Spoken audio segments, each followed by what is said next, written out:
Majority Report with Sam Seder. The destiny of America is always safer in the hands of the people than in the conference rooms of any elite. Sam Seder. They are unanimous in their hate for me, and I welcome their hatred. We must guard against the acquisition of unwarranted influence, whether sought or unsought, by the military-industrial complex. The Majority Report with Sam Seder. Ever get the feeling you've been cheated?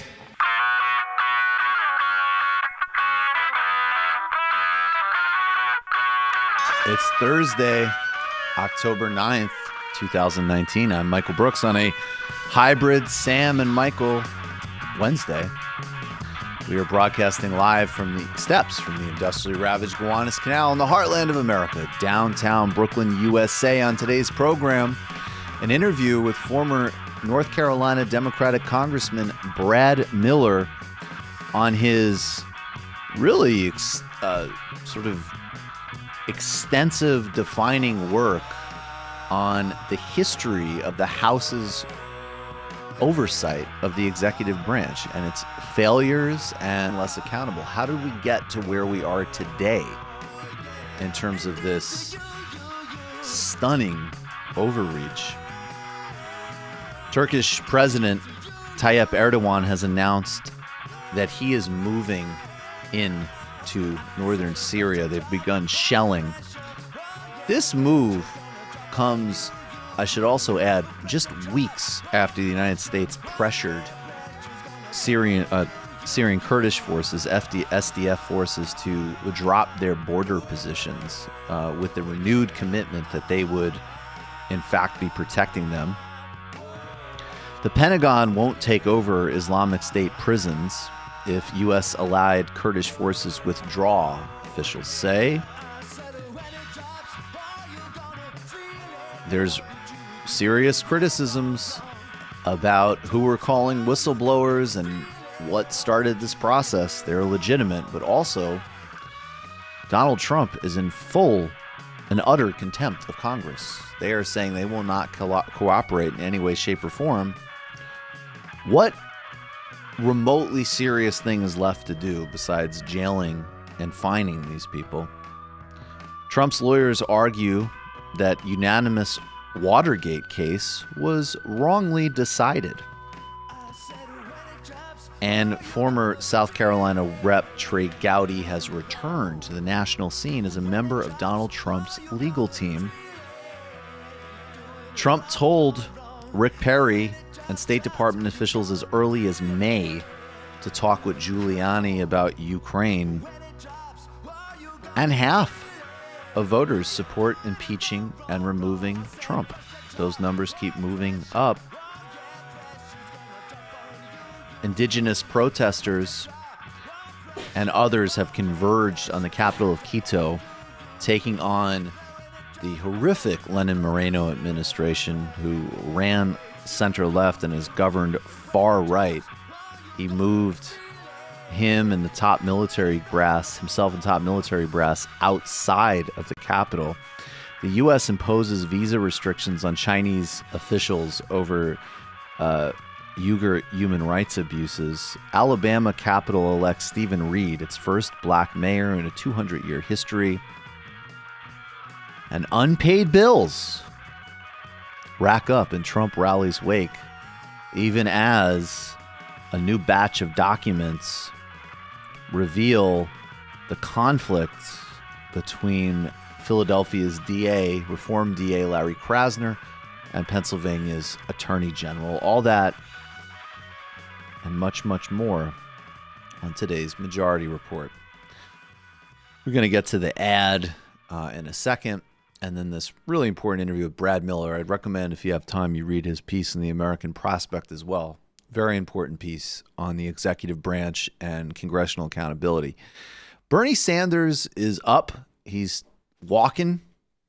It should be noted that in addition to this episode with his heart, his daughter-in-law just died of cancer. She was only 46 years old. It was basically diagnosed and then an incredibly fast process. This family is going through a lot. And, this is one of the few people in American politics that, frankly, we can look back and see and, witness him as actually a decent person. That incredibly powerful crowdsourced ad or grassroots ad documenting the difference between the just utterly grotesque media coverage of Bernie Sanders versus what he's actually doing on the trail. Please, everybody, watch. Now, this guy still crushed the last quarter in fundraising. It's still a three-way race, and he's cutting back on his schedule. We're going to play this clip, and then I'll contextualize it. Do you expect when you do start to travel more that you'll be able to keep up the same type of robust? No, I don't know. I think not certainly immediately. Look, we were doing, in some cases 5 or 6 meetings a day, 3 or 4 rallies and town meetings, and meeting with groups of people. I don't think I'm going to do that. But I certainly intend to be actively campaigning. I think we're going to change the nature of the campaign a bit. Make sure that I have the strength to do what I have to do. What do you mean by change the nature? Well, probably not doing 4 rallies a day. I'm not quite sure that, I could be wrong on this, but I don't know there's anybody who did more rallies than we have done all over the state. So we're going to, probably not do 3 or 4 rallies a day, do 2 or do other events as well. So that's true. There's no other candidate, including ones that are significantly younger than Sanders, who have remotely the schedule that he has kept up. And keep in mind that, he's hasn't broke pace since campaigning in 2016, then trying his utmost to elect Hillary Clinton president, then working to kill the Republicans' healthcare efforts to destroy the ACA, which he was actually a leader in the fight against, then in the midterms, and now assembling this groundbreaking, grassroots, unparalleled presidential race, in addition to a serious legislative agenda, including more work to end the genocide in Yemen than anyone else, as well as an attempt to actually restore some congressional oversight of foreign policy, which has just been decimated in the last several decades. So no one's kept up a more thorough schedule and done more than Bernie Sanders in the game. I think that, this is objectively a setback, but he is objectively still very much in the race. And the dialectic that we have to establish is between the fact, and look, this is the reason I'm not messing around. This is why I'm not playing with Warren or Gabbard or Yang or whatever. This is an unparalleled left campaign. And if you profess to care about those things, whether it be on foreign policy or the most thoroughgoing domestic policy, you have it's just an unparalleled candidate. Nothing's been offered like this in modern American politics on every major issue. So we need to work incredibly hard. And I think that this is also where the not me, us dimension comes in as well. But take heart, and I look forward to the debate. Now, speaking of taking heart, who loves reading ads more than Sam Seder? Watch Sam read an ad to you.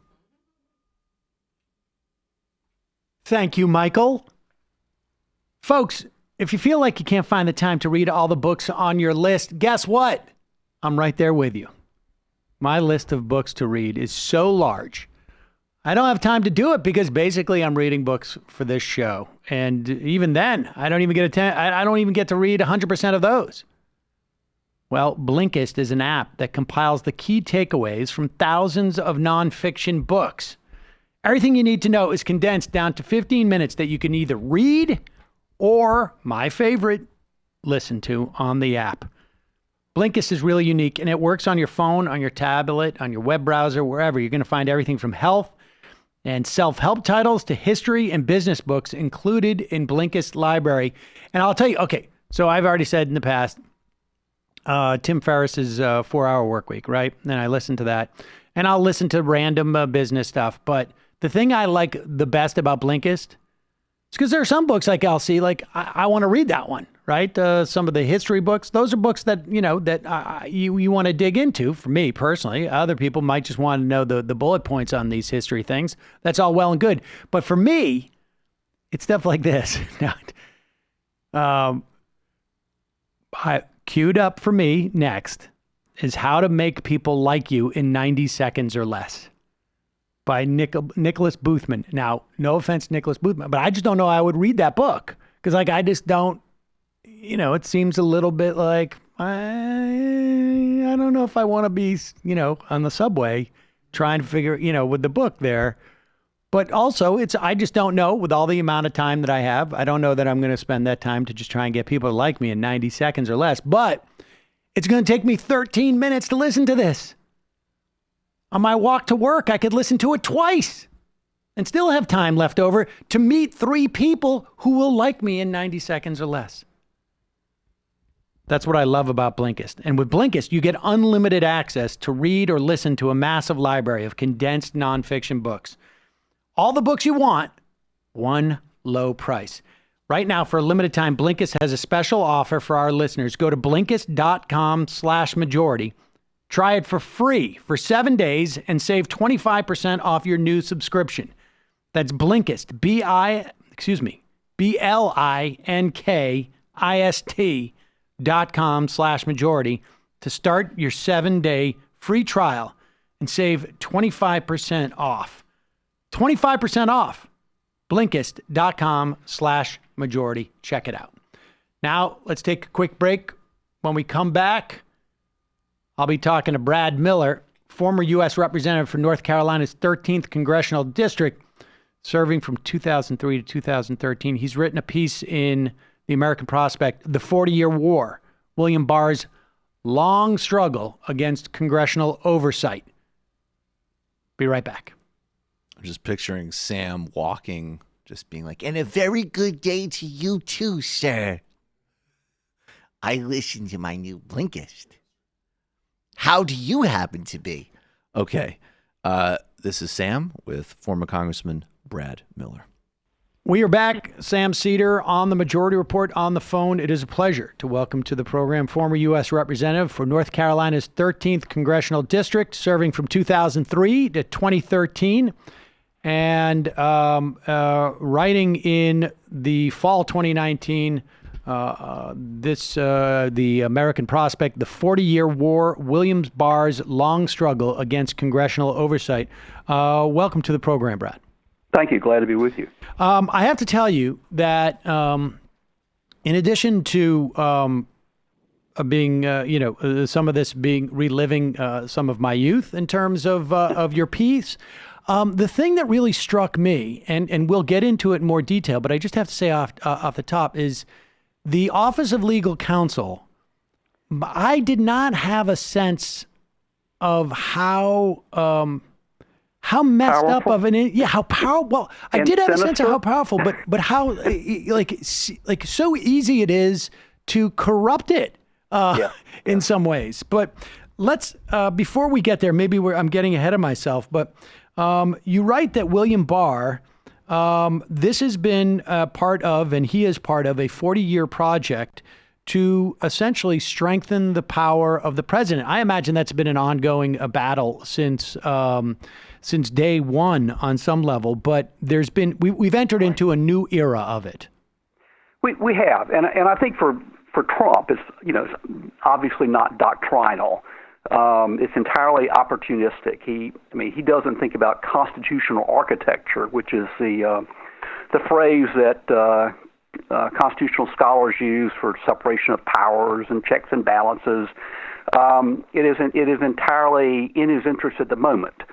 So he thinks about it as much as my dog thinks about whether to lick his own penis. Right. It serves his immediate needs. What's to think about? But for Barr and for others on the right, there has been a consistent plan, a consistent effort over the last 40 years at least to create a very powerful executive and a very weak, well, really both the courts and Congress lose power to the president under their interpretation, and their preferred political system, their system of government, but especially Congress. Well, I want to dig into the various examples over the course of these 40 years that you talk about, but I am I felt sort of mystified, and I knew vaguely about Bill Barr in his involvement back in the Iran-Contra days. But when that 16-page memo of his that he wrote saying that Trump was really incapable of being investigated or at least held to account because he was president. I mean, since that time, I've been sort of baffled about. Here's a guy who's retired. Who is it? I mean, where does this doctrine come from? I mean, like, is he part of some type of like secret Straussian cult? I mean, what, like honestly, like, I just like wonder, like, I don't understand that type of belief set. Yeah. And I don't think they all get together in secret and perform rituals. But there is almost a cult-like belief in a strong executive, and it really the line between the very strong executive elected by the people and strongman rule is really a pretty blurry line. And the idea of democracy, that government derives its just powers from the consent of the governed, was a radical idea back then in the 18th century, and it's still a radical idea. And not everyone accepts it. And it's a radical idea of the left, not of the right. People should remember that, originally senators were not popularly elected, and so on. And actually, neither were presidents. They fully expected the electoral college to be a deliberative body. They did not think it was logistically possible to elect presidents by popular vote because there's no way in the world someone from Georgia would know anything about someone from New York. Right. I mean, and on some level, like, that makes sense to me in terms of like a certain practicality. It's just hard for me to imagine that there are people who feel like the best thing for America is for us to have a, quasi-dictator type of situation. A man on horseback, yes. But those people exist, so we got to take them at their word. Let's go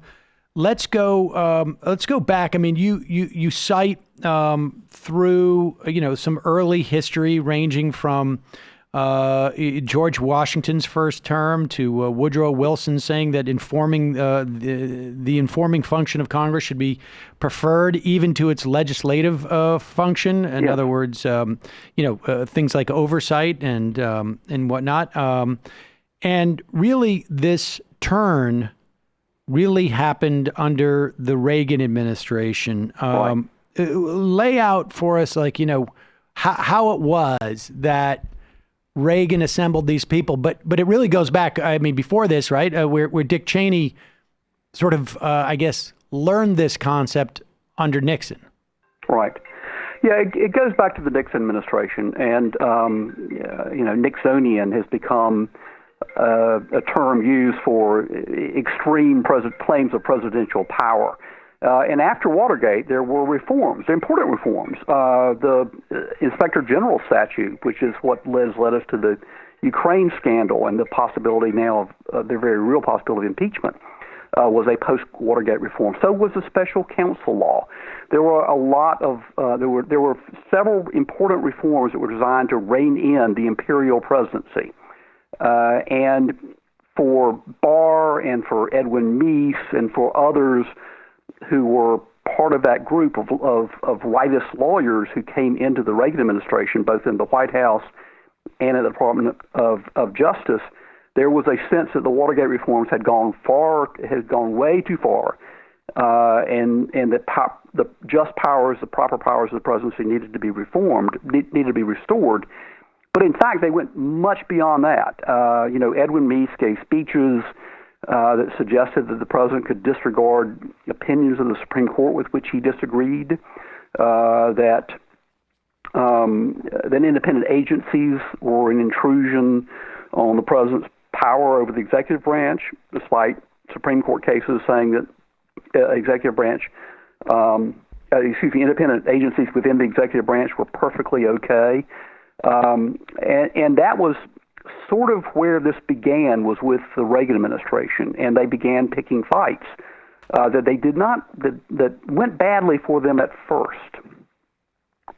All right. Well, let's talk about those fights because the first one was a function of executive privilege. Now, this concept of executive privilege, did this come out of case law? I mean, where does this derived? Because it over the course of the inquiries into Donald Trump, we've seen a lot of times where the executive does not seem to be calling for executive privilege, but those working for him cite it, even though it has not been initiated, I guess. They just sort of think they shouldn't talk about it.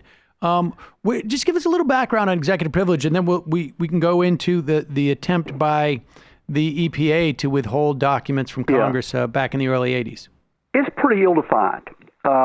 Presidents in the 20th century, I think Franklin Roosevelt and Dwight Eisenhower, both said that they would instruct employees, officials of the executive branch, not to answer certain questions that went to their communications with the president.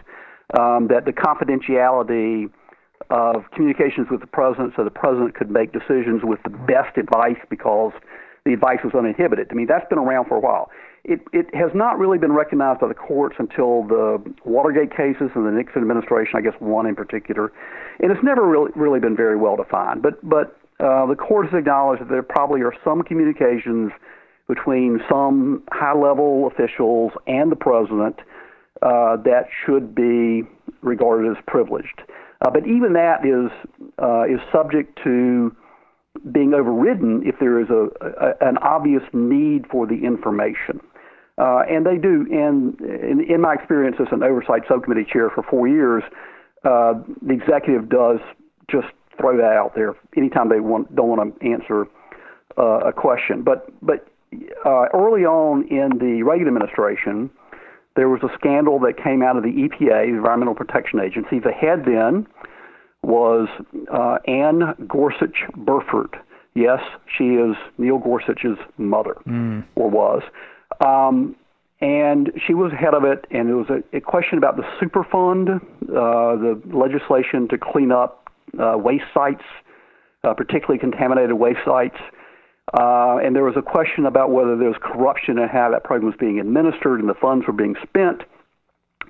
And three House committees got whistleblower information and issued subpoenas, and the Reagan administration folks at the White House and the DOJ told her not to provide the information but to assert executive privilege. And then they had litigation over that, and the court said, this is not the time to raise this. The time to raise this is when she is defending the criminal charges for contempt of Congress. And she said, what? What was this about criminal charges? And she just folded, and they lost that battle. They lost it pretty resoundingly, and Congress got all the documents. The person under Gorsuch, her name was Rita Lavelle, who had headed the Superfund program, ended up being fired, then convicted of perjury, and she served an active prison sentence for perjury for what she had said to Congress. And then the House, the Judiciary Committee, opened an investigation into how the Department of Justice had handled their investigation and whether they had obstructed the Department of Justice had obstructed the House investigation, and whether high officials in the Department of Justice had committed perjury in fighting the investigation. So things just kind of unraveled for the Reagan administration in their attempt to put Congress in their place at the time.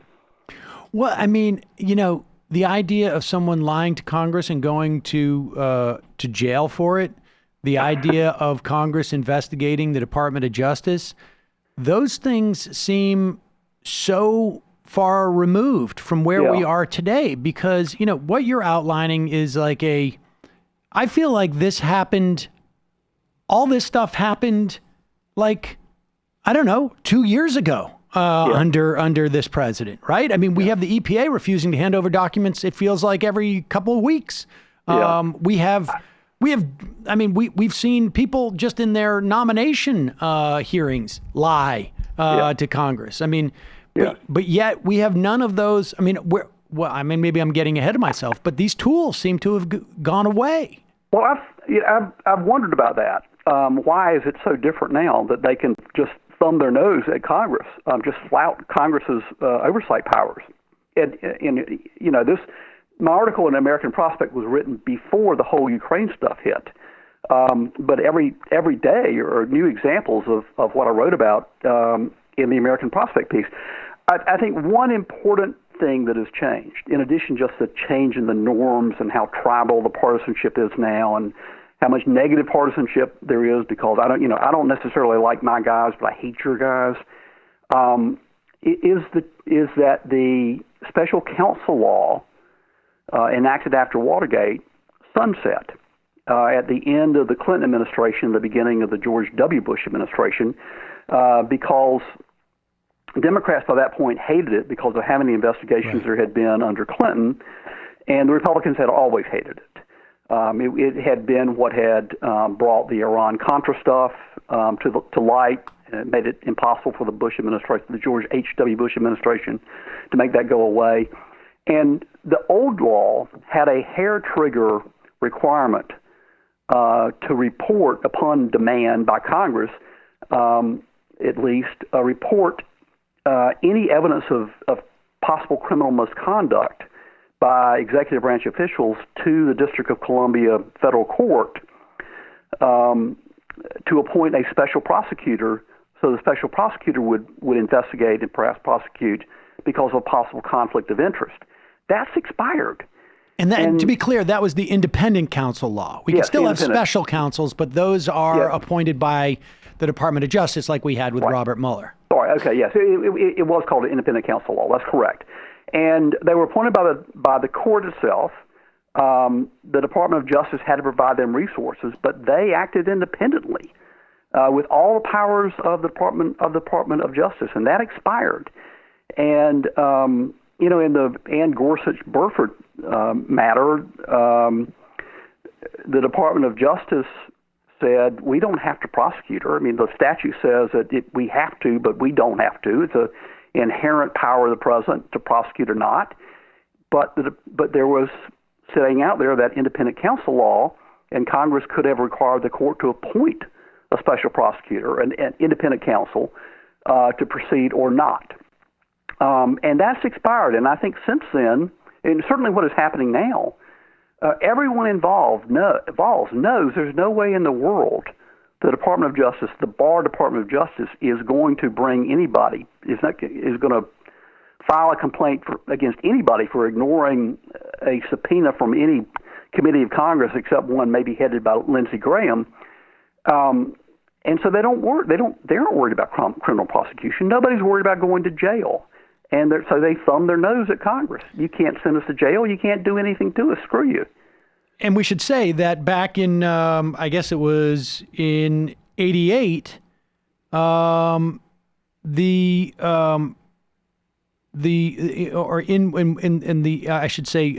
that, but just in that era you're talking about, the Congress had basically floated the idea of an appointment of independent counsel for possible criminal charges against Ted Olson.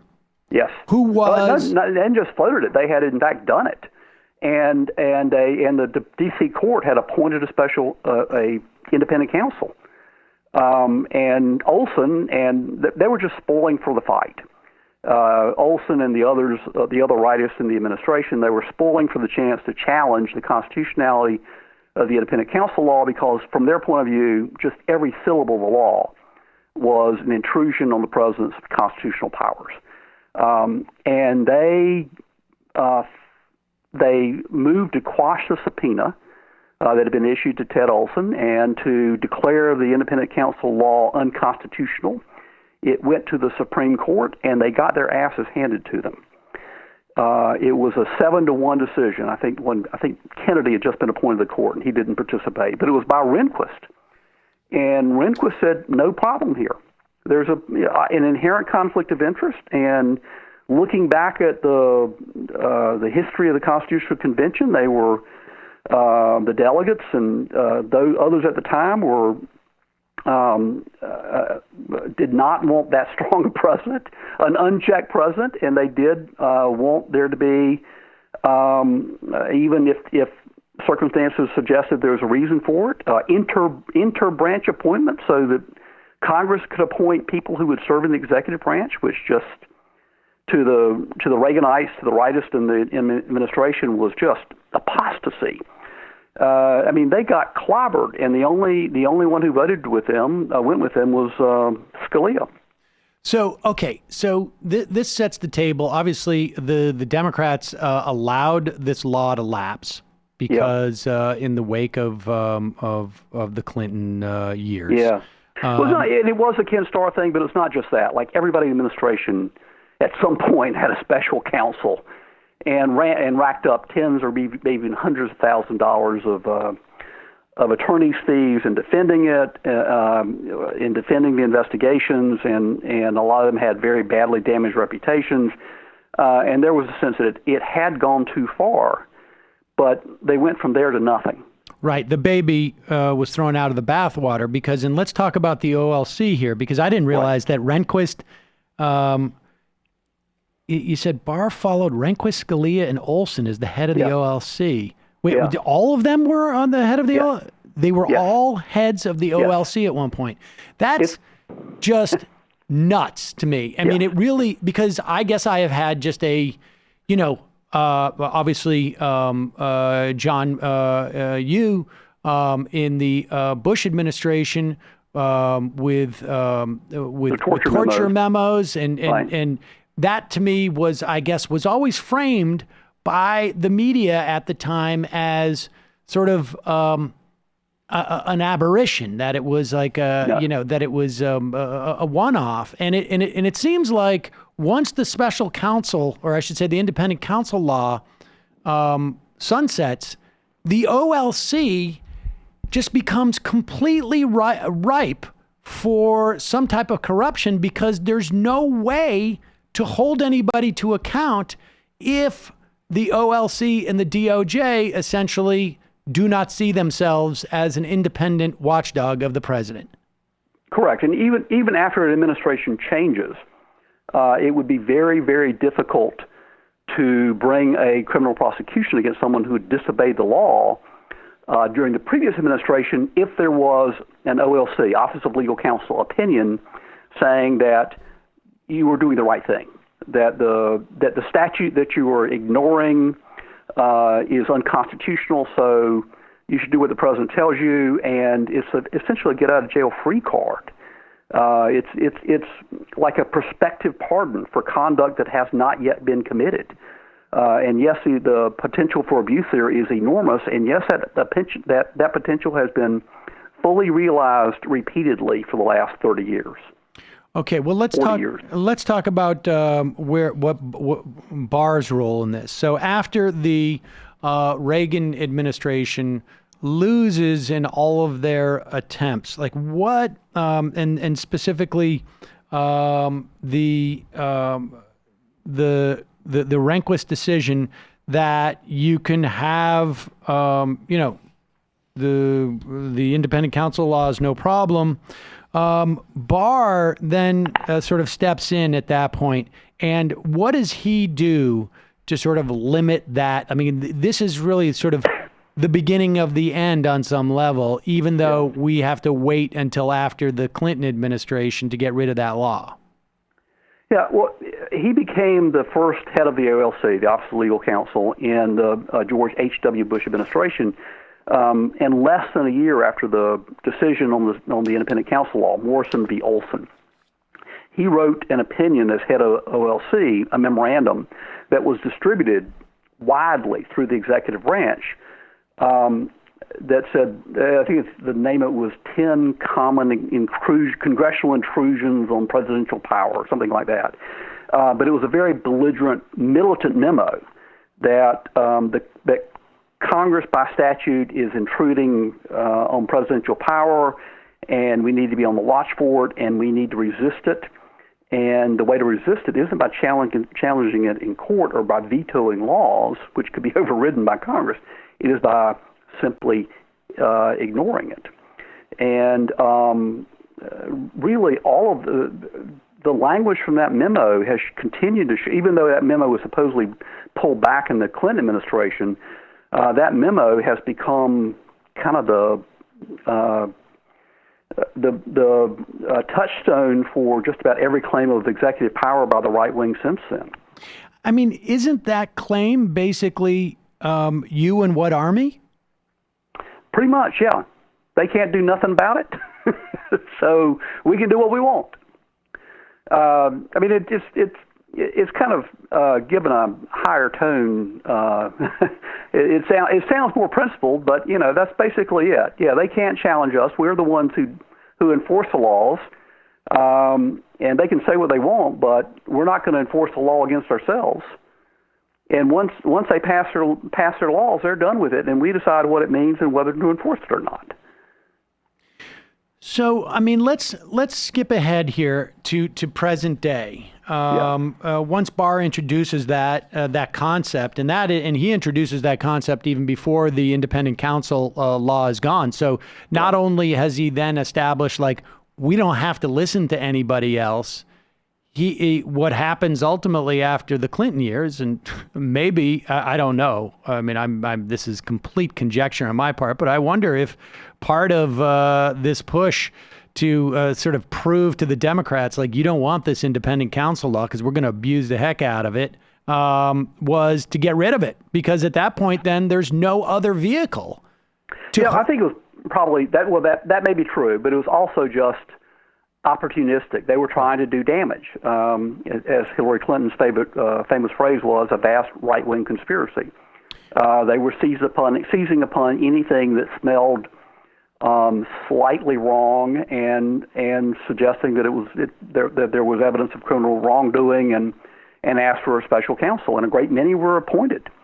But what the piece in American Prospect does lay out a lot of what the OLC opinions claimed in the George W. Bush administration, when I think it was really being pushed by Cheney and what was the other, Addison? Yes, Addison. Yes, Addison. Yeah, I mean, if you saw the movie Vice, I think those guys were just as sinister as they were portrayed in the movie. Yeah. Yeah, no, and you get in a little bit into the Attorney General firing scandal. I mean, this all has to do with the politicization of the Department of Justice. Right. But the OLC, to me, the corrupting of that process, I think, is the most problematic, because there's this, and people should understand, the Office of Legal Counsel, just to be clear, it basically functions as the DOJ's in-house Supreme Court. Right? I mean, they decide, except for there's no cert, they don't have to grant cert, and they don't have to, it's just like, we have a question on the legality of doing this. Let's go down the hall, and Bill will tell us at OLC if we can do it or not. They'll write up a memo. They get together. They figure out, theoretically what the legal argument is, but there's no way to question it. Right. So it really doesn't matter how flimsy it all is. And we, in fact, don't know what most opinions say, because a very small percentage are published. I mean, this is a really messed up way of doing it. So let me ask you, I have two questions. I mean, one is in the immediate term, where obviously laws that were passed by a Democratic Congress would not be passed by a Republican Senate. What power does the Congress have? I mean, if they had the ability before to appoint an independent counsel, which could then put into legal jeopardy these various players who might say, like, hey, I'm not going to jail for Donald Trump or whoever it is. They don't have that ability anymore. What ability do they have that you perceive them as not using? Is it just inherent contempt? No, I don't think so. And I promised Dave Day and I'll write another piece for American Prospect on what I think the reforms coming out of this ought to be that are comparable to the post-Watergate reforms.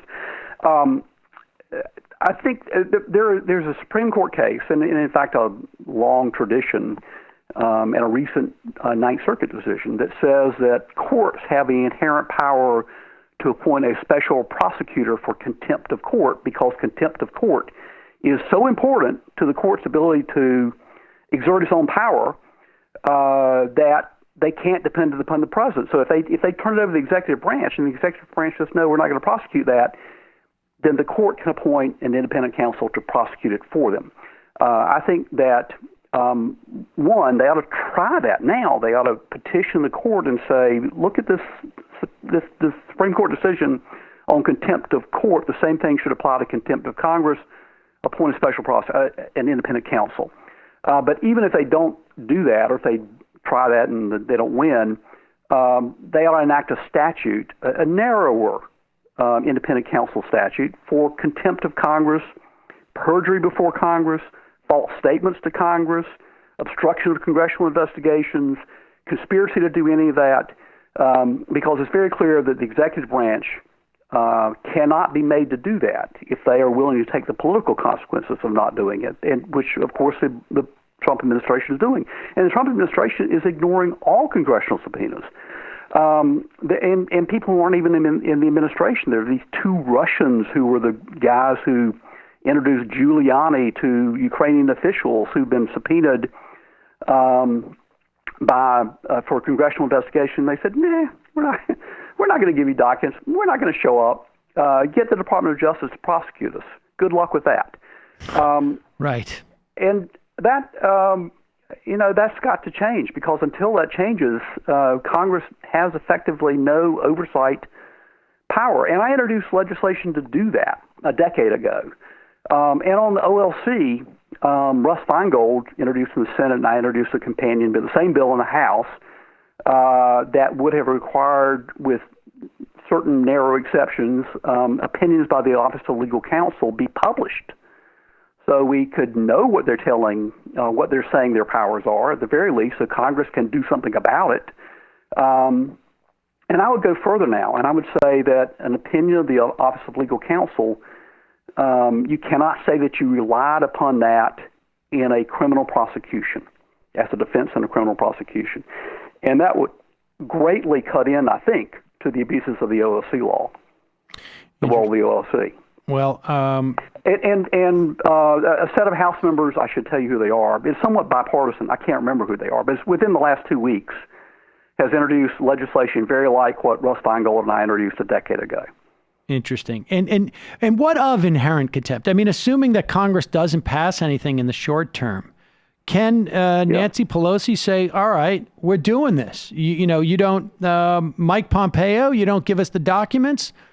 I'm sending the sergeant at arms to go out and put you in the congressional dungeon or whatever it is, or we're just going to, you're going to rack up $2,000 a day in fines, and at one point, we're going to go to court and you can roll the dice, because maybe in a year you're going to owe, I don't know, $300,000 or something.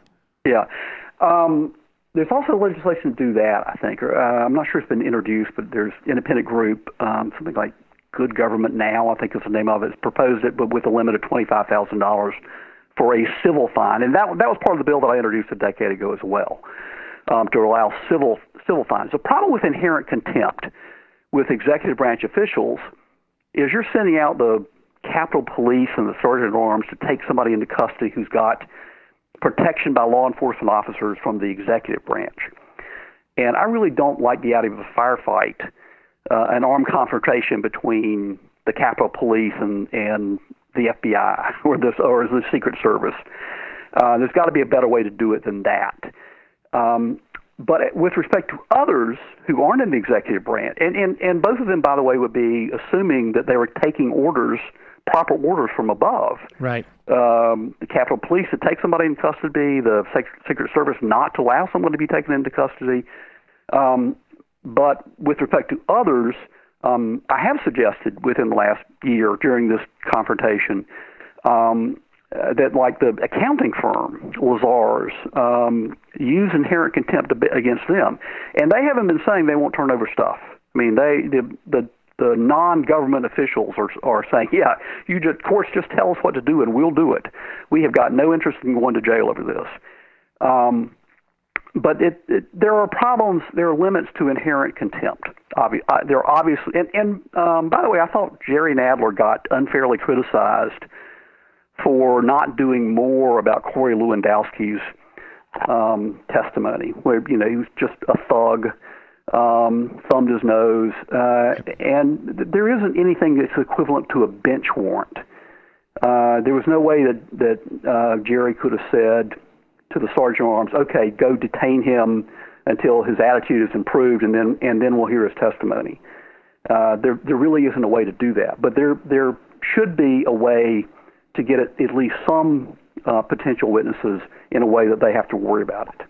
Yeah, well, I hope at the very least what comes out of that is some type of reform package for this that passes in Congress. Well, it's a fascinating piece, and would love to have you back on when you do write that piece for the American Prospect on the solutions.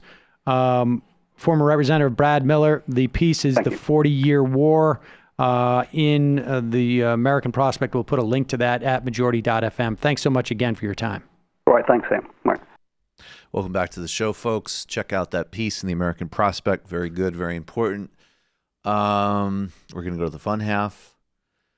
Last night. Check out Donald Barr's dad. Oh, most definitely. And I would also put in a search right along Bill Barr's dad. I would put Donald Barr? No, Bill Barr. I'm sorry. Right along, yeah. Bill Barr's, Donald Barr. Sounds like he looks like Donald Barr.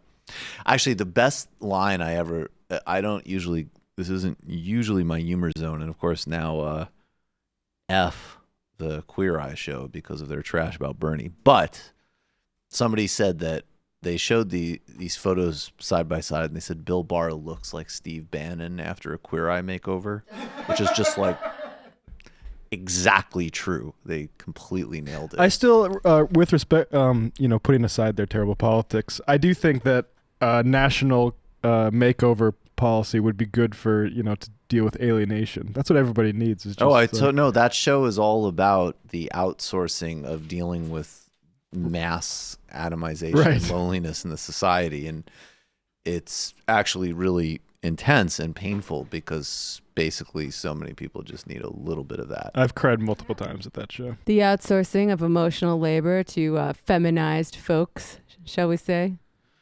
I mean, people who are not straight cis men, typically more of that care work is shifted onto them. Well, it's the next phase of TMBS. Matt and I are going to go help people clean up their bathrooms. Yeah, jumpsuits. Yeah. Adidas tracksuit. You got Let's two meditate. routes. Let's hug each other, and we're all good, man. You can do tracksuits or you can do hoodies and jean jackets.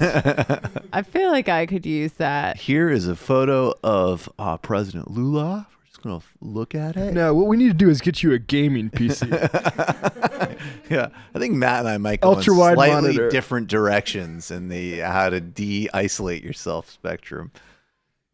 Matt was like, you don't understand how good it is. You bro. Make a meditation room, and I'm like, can we get a flat screen on the wall? Be like photo of like Neem Karali Baba, Lula, meditation cushion, massive flat screen gaming rig. Then Jamie takes him to a noise festival on peyote.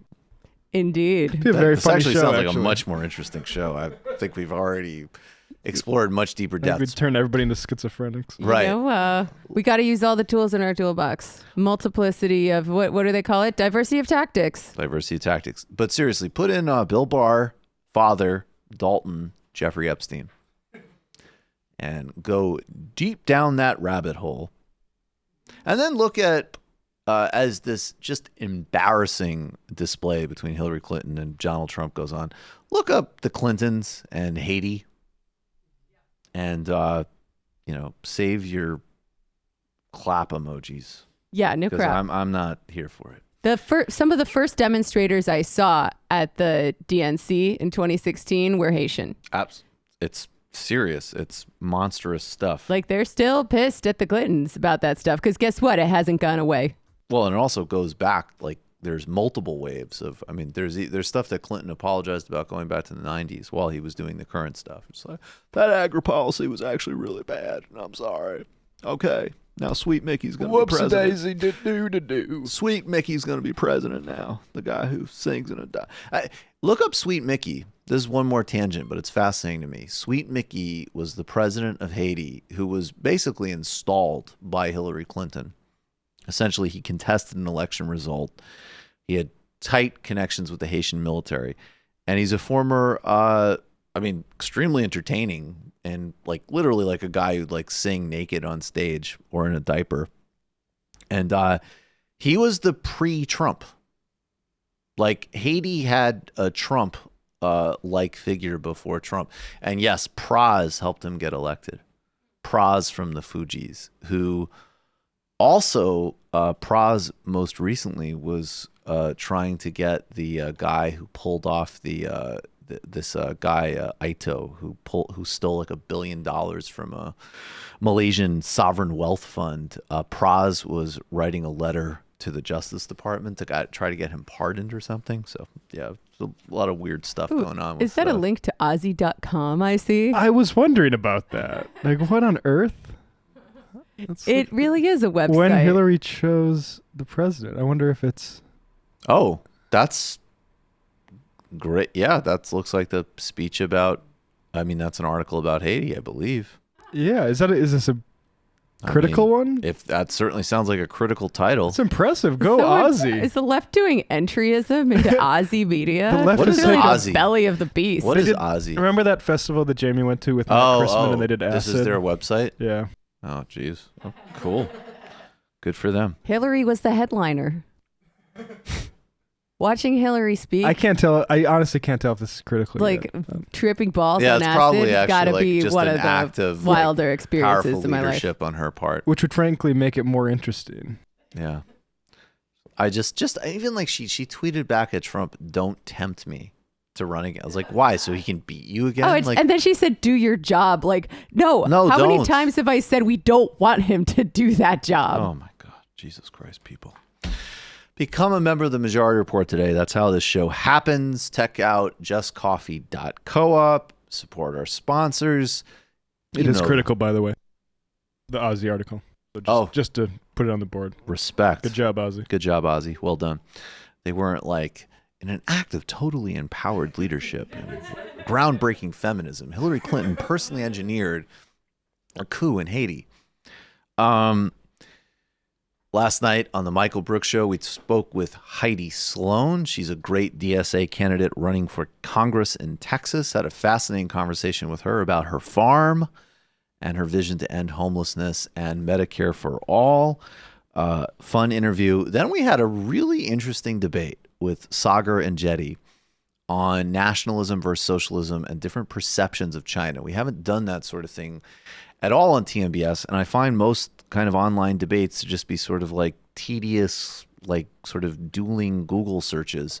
But this was like an actual big picture conversation between two worldviews that, you know, at times have some weird overlaps, but actually real fundamental differences. And Sagar's a good guy, and that was a really fun debate. We also did a deep dive into what's happening in Ecuador, Rojava, and many other topics. We cover so many things on TMBS. I can never give you a full rundown. Patreon.com/TMBS. Become a patron today. We are well on our way to our first 3,000 patrons. Help us make it happen. And if you haven't yet, on YouTube, we're over our first 80,000 subscribers. We want to get to that 100K as soon as possible. Michael Brooks Show on YouTube. Get your tickets. November 23rd, live show in Philly, World Cafe. Very excited about that. Jamie. This week on the Antifada, I'm just going to read you the description because I wrote it and I like it. Sweet. So everyone loves Bernie Sanders and hates Angela Nagel. But when it comes to the enforcement of borders, their politics are basically the same. Using the power of historical materialism, returning guest Ross Wolf traces the origins of the modern-day nation-state, explains the limits of economic nationalism and social democracy in one country, which is to say all social democracy, and makes the case for why nothing short of global communist revolution is necessary in the long run to avoid a descent into fascism and horror. And you can read Ross's piece, Nationalism, Borders, and the State, at the Brooklyn Rail or MR Online. Also, coming up this weekend, oh my God, it's so soon, is the Goth Socialist Variety Hour with the Antifada and Pod Damn America, as well as special guests Matt Christman, Virgil Texas, Leslie Lee III from Struggle Session, and the amazing drag performer Comrade Barbie. And that is Saturday at Littlefield in New York. So get your tickets. They're selling pretty well. They might sell out. So get it now. Sweet. Matt. Yeah, Literary Hangover. Check out, I just did an episode on Lydia Maria Child. She's an early feminist and abolitionist. And this week, getting into some witchcraft stuff. We're going to actually talk about the biggest witch hunt in American history. Total witch hunt In Salem, 1692. Yeah, what they did in Salem, I thought was a disgrace. I thought it was such a disgrace. It was such a disgrace. It was a sublimated fear of women, and it was a total disgrace. Total hack job. Yeah, so I'm deep diving into that in preparation for a Crucible episode. Also, for patrons, I'll be doing a George Orwell essay called Bookshop Memories. Which is him talking about working at a bookstore and how that changes your relationship towards literature. That sounds very nice. Very lovely. Very of this weather, I would say, as well. It's a bookish weather. It's very bookish weather. All right, folks, we'll see you in the fun half.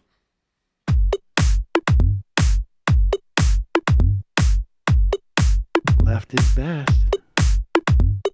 Jamie and I may have a disagreement. Yeah, you can't just say whatever you want about people just because you're rich. I have an absolute right to mock them on YouTube. He's up there buggy whipping like he's the boss. I am not your employer. You know, I'm tired of the negativity. I'm sorry, I didn't mean to upset you. You're nervous, you're a little bit upset, you're riled up. Yeah, maybe you should rethink your defense of that, you fucking idiots. We're just going to get rid of you. All right. But dude, you want to smoke this joint? Yes. Do you feel like you are a dinosaur? That's some good shit. Exactly. I'm happy now. It's a win-win. It's a win-win-win. Oh, hell yeah. Now listen to me. 2, 3, 4, 5 times. 847-906-501-457. 2, 38, 56, 27. 1/2. 5 eighths. 3.9 billion. Wow. He's the ultimate math nerd. Don't you see? Why don't you get a real job instead of spewing vitriol and hatred, you left-wing Limbaugh? Everybody's taking their dumb juice today. Come on, Sammy. Dance, dance, dance.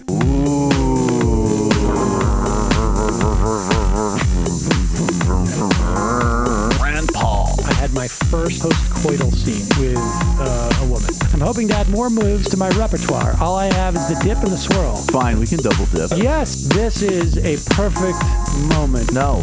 Wait, what? You make under $1 million a year. You're scum. You're nothing. Excuse me? Fuck you, you fucking liberal elite. I think you belong in jail. Thank you for saying that, Sam. You're a horrible, despicable person. All right, gonna take a quick break. I want to take a moment to talk to some of the libertarians out there. Take whatever vehicle you want to drive to the library. What you're talking about is jibber jabber. Classic. I'm feeling more chill already. Good. Donald Trump can kiss all of our asses. Hey Sam, hey Andy, you guys ready to do some evil? Hitler was such an idiot. That guy might be a Nazi. Agreed. No. Death to America. You.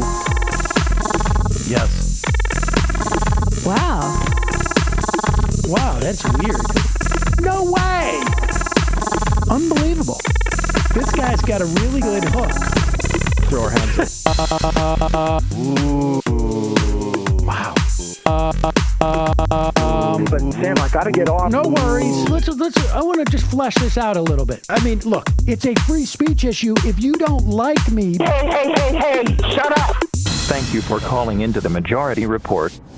Sam will be with you shortly. Welcome back. Fun half. We got some stuff to get to, folks. Is all of the sound ready and stuff, guys? All right, let's take a call. You're calling from a 505 area code. Who are you? Where are you calling from? Hey, Michael, everybody. Hey, what's your name? Where are you calling from? This is Sexy Joe from New Mexico. Sexy Joe from New Mexico. All right, sounds good, buddy. Yeah, thanks. I got two things for you.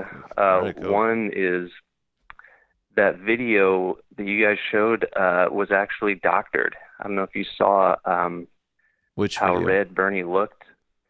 Of Bernie. Oh, okay. He looked really red in the face. Mm-hmm. That was color corrected. Can we look this up? It's being talked about. Yeah, I saw it. I've noticed some people tweeting about it. There's the video. Yeah, the color makes Bernie look really red.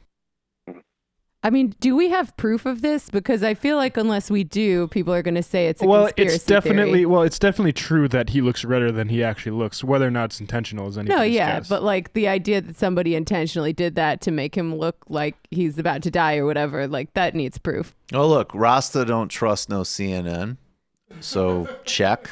What else you got? The other thing, I know you guys are on Twitch, and I'm subscribed to you there, and Bernie also is on Twitch, and I was thinking how it would be useful and ironic if people used their Twitch Prime memberships to subscribe to Sanders. I think that's a terrific idea. Mm. I think it's good. I also think Bernie should start gaming on Twitch. It's a fucking mouth of Chipotle. Sorry. But this is an important point. He can't do as many events as he has been doing. More time in the gaming room. Yeah. Come on, Bernie. We're at the gaming rig, and we're playing World of Warcraft. Today we're playing Cities Skylines. Some weird virgin kid just threatened to skull F me, but then told me that he would be voting for me. And don't even try to swat me because I already have Secret Service protection. Jesus Christ, if I have to hear another Yang thing, I'm going to have another freaking heart episode. Let's get those hearts going. Do they do hearts on Twitch? All right, Joe. I don't know. It's a good idea. Thank you. Good call. Real quick, just so you know, though, I think you can't actually currently subscribe to him, and possibly not you guys also. You might have to take an extra step to make yourself like an affiliate or something, so people can start doing that. All right, we'll look into it. We're skeptical Thanks, about brother. that. But Yeah, we're skeptical. I defer to Matt on Twitch. Go through any initiation right on Twitch. They'll get what they let.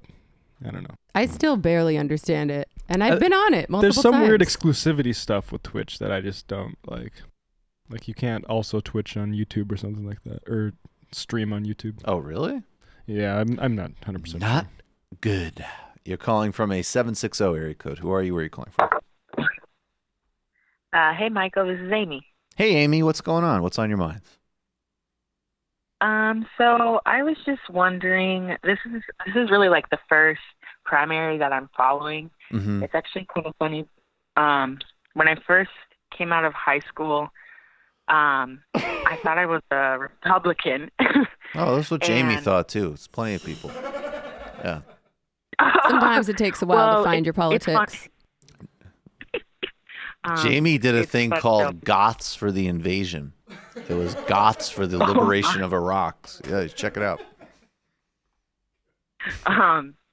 But so it's just interesting because my dad's a Democrat and my mom's a Republican, so that's why I thought maybe I was. It's a very interesting time these days. Interesting flip. Yeah, and they're still together too. So, but what was I gonna say? I know my dad is Bernie, he's interested in Bernie, but he seems to be still falling for like the Joe Biden association with Obama. Mm-hmm. And it's just like, it's frustrating. Yeah, I mean, it's totally frustrating. I guess I would just, another. Yeah. He doesn't accept that there's a media bias. He was like ranting and raving about how MSNBC tells the truth, and I was trying to tell him, but you gotta understand there's I need to show him that homemade ad. What did he think of that? I haven't shown him yet. That's Yeah, what I'm saying. show him. You know what? Show him that ad. That is the best piece of advertising of anybody of the cycle so far. I would show him that. I mean, that really tells you everything succinctly about just this disgusting, grotesque coverage relative to the reality of what the Sanders campaign is doing. I mean, as for the other stuff, I mean, look, you can say, hey, yeah, maybe you like Joe Biden. Maybe he worked with, Obama. Great. But both in terms of electability and meeting the challenges of the moment, that's not Joe. I appreciate the call, Amy. And also, for what it's worth, I don't know the kind of relationship you have with your dad, but I've heard anecdotally that some people,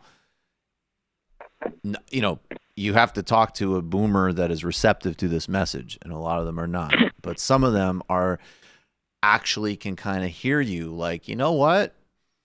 I might have a little bit more skin in this game with things like full student debt cancellation and like what Bernie is actually trying to do in terms of structural change in an unparalleled way in this race. And I'm going to have to face the next several decades and the difference between someone who will push for an actual Green New Deal and so on. That there's definitionally higher stakes. That first you got to get rid of Trump and the existential threat that he poses. And then you got to get rid of the existential threats that led to Trump and Trump-like things. And the only person that's doing that is Bernie Sanders. And some people, I think, have some receptivity to that. I think the one thing we need to battle is the cynicism that a lot of boomers had who participated in the social movements of the 60s and witnessed the historic defeat of the left. And it's really narrowed their expectations in terms of what's even possible. Like, I know I had a conversation with my mom about that the other day, and like, I couldn't necessarily prove to her that she was wrong. Like, we can't. All we can do is try. I could prove that campaigning for Bernie Sanders is more productive than the 1,000th retelling of your trip to Woodstock. But like I could prove that. The point is we have to try, Like, man, we went to Woodstock and Hendrix was there and there wasn't even like bodyguards. It was a totally different time, man. And we really thought we were changing something, but now I recognize that we need to vote for Kamala Harris. Whatever. Grow up, vote for Bernie Sanders. I'm bored by boomer cynicism. It's a real thing, but it's boring. Amy, thank you so much for the call. I appreciate it. Thank you, Michael. I love that. I remember one time I was in Long Island and I have no idea how this happened. I was with an ex-girlfriend and this guy just started talking to us at this cafe. He just clearly wanted to strike up a conversation and it was some Woodstock thing. And he just started going on and on about how like, yeah, it was a Volkswagen Bug and I took it from my parents' house and we were there. It was upstate. And it was just like, okay, great. I don't care. Like nobody cares. We're just trying to have a coffee. Shut up. And then finally, and this is, by the way, this is like in 2010. So there's no radical stakes. I don't know what prompted me, but I know my surroundings. So I was like, yeah, that's great. Did you vote for Obama? And he's like, hey, peace and love, man, doesn't mean I want my taxes to go up. Fuck you. Oh, geez. The historic boomers. Defeat of the left in a nutshell right there. Yeah, the counterculture was doesn't CIA. mean I want my taxes. That guy wouldn't even vote for President Obama. Screw you. That's some bullshit. That was all a psyop. That's what I said. I looked at rock and roll's history is. I mean, Ian CIA. Spinonius has a whole long spiel about how rock and roll was a counter-revolutionary op just to like, curb the spread of communism in the world. I looked at him. There's a lot of smoke there. He was talking. And I said, "This is all coded." Exactly. Tomorrow's news today. Yeah, tomorrow's news today. Actually, yesterday's news. Yeah, exactly. I would not be surprised. The 2000th anecdote you hear from some boring-looking accountant guy about being in the mud. In the 1960s, you might realize this is all a giant psyop to undermine genuine class solidarity. I mean, that's the thing, too, is like when you talk about the historical defeat of the 60s, like there's a lot of things, all of which are legitimate, but a lot of things got conflated. There's people like, I was liberated by rock and roll and drugs. We were collectively traumatized by the assassination of important leaders who are all over the political map. But it all meant something, whether you're talking about Malcolm X or MLK or the Kennedy brothers. Then there's like what happened, frankly, even earlier, and I think is the most important part of the 60s politically is the March for Jobs and Justice and the fusing of ending apartheid with social democracy. And then when MLK connects that at Riverside Church with global imperialism in Vietnam, and then, by the way, gets totally gutted because that's when the liberal establishment turns on him entirely. And so that, that was a major part of the 60s that was politically destroyed. And I actually see people actively destroying that legacy on a daily basis on the so-called left in really tragic and stupid ways. But it wasn't just social democracy. Like Martin Luther King was a full-on socialist. I mean, yeah, sure. He was. I think you could definitely say he was a democratic socialist. But whatever the way you want to frame it, like that specific lineage that was gutted, that I think has the most actual political relevance is not what most like affluent boomers are talking about when they're talking about the 60s. And by the time you get to the 70s, there's a very happy convergence. Like the first, like boomer politicians that are like groovy man politicians are already super into deregulation. And then you get like the Jerry Browns and Gary Harts who have some, pretty interesting ideas, but they're quite capitalist. And, I don't know. Anyways, my point is I'm sick of hearing about it. And Bernie held the flame. And so you should vote for him. Oh, you think that acid you got was synthesized in the back of a Volkswagen bus, you schmuck? Yeah, exactly. Yeah, exactly. So like, I apologize that it was so hard buying a Volvo and going into the stock market. Yeah, I know that was a very hard journey for you. Anyways, can we give the kids some health care, you friggin' narcissistic pricks? Yes, I know it was very difficult when you realized that Jefferson Airplane records weren't going to bring down the Nixon White House. I know that was an extremely traumatic event, but you think we could do something about Latin America? You narcissistic bastards. Yeah, free your head, yeah. It's free enough. Does that feed your head? Sorry. I don't know. Who cares? Whatever. It's all old. Man, really? that was being a jerk. That was just being intentional. We are going to get some AIS. Just wait till I get on the doors again. I mean, it was funny. I thought of the whole Doors controversy when I was rereading Capitalist Realism recently, and I was just kind of like, guys, I mean, come on, And it's trash. What's amazing is watching it happen in real time. Like when they started doing documentaries about like the rap that I listened to as like a middle schooler in the 90s, the first step was like, oh, this is kind of interesting. This is getting like very culturally accepted, and it's fun to see the behind the scenes interviews of how and already there's such a proliferation that even that, and we're still talking about something in a much shorter period of time, it's like unless it's done exceptionally well, it's boring. It's like, yes, okay, right. They met at this party. They did this. They rigged the DJ set this way. Then Rick Rubin came. Then it's like we gotta move a little bit. We can't just endlessly recycle. I'm sure people will say the same thing about me someday when I'm trying to make my grandkids watch documentaries about all the DIY spaces I used to frequent in Brooklyn. Oh, I think they would say that today about the DIY spaces in Brooklyn. I'll never get sick of it though. Well, that's cool. That's the genuine passion then.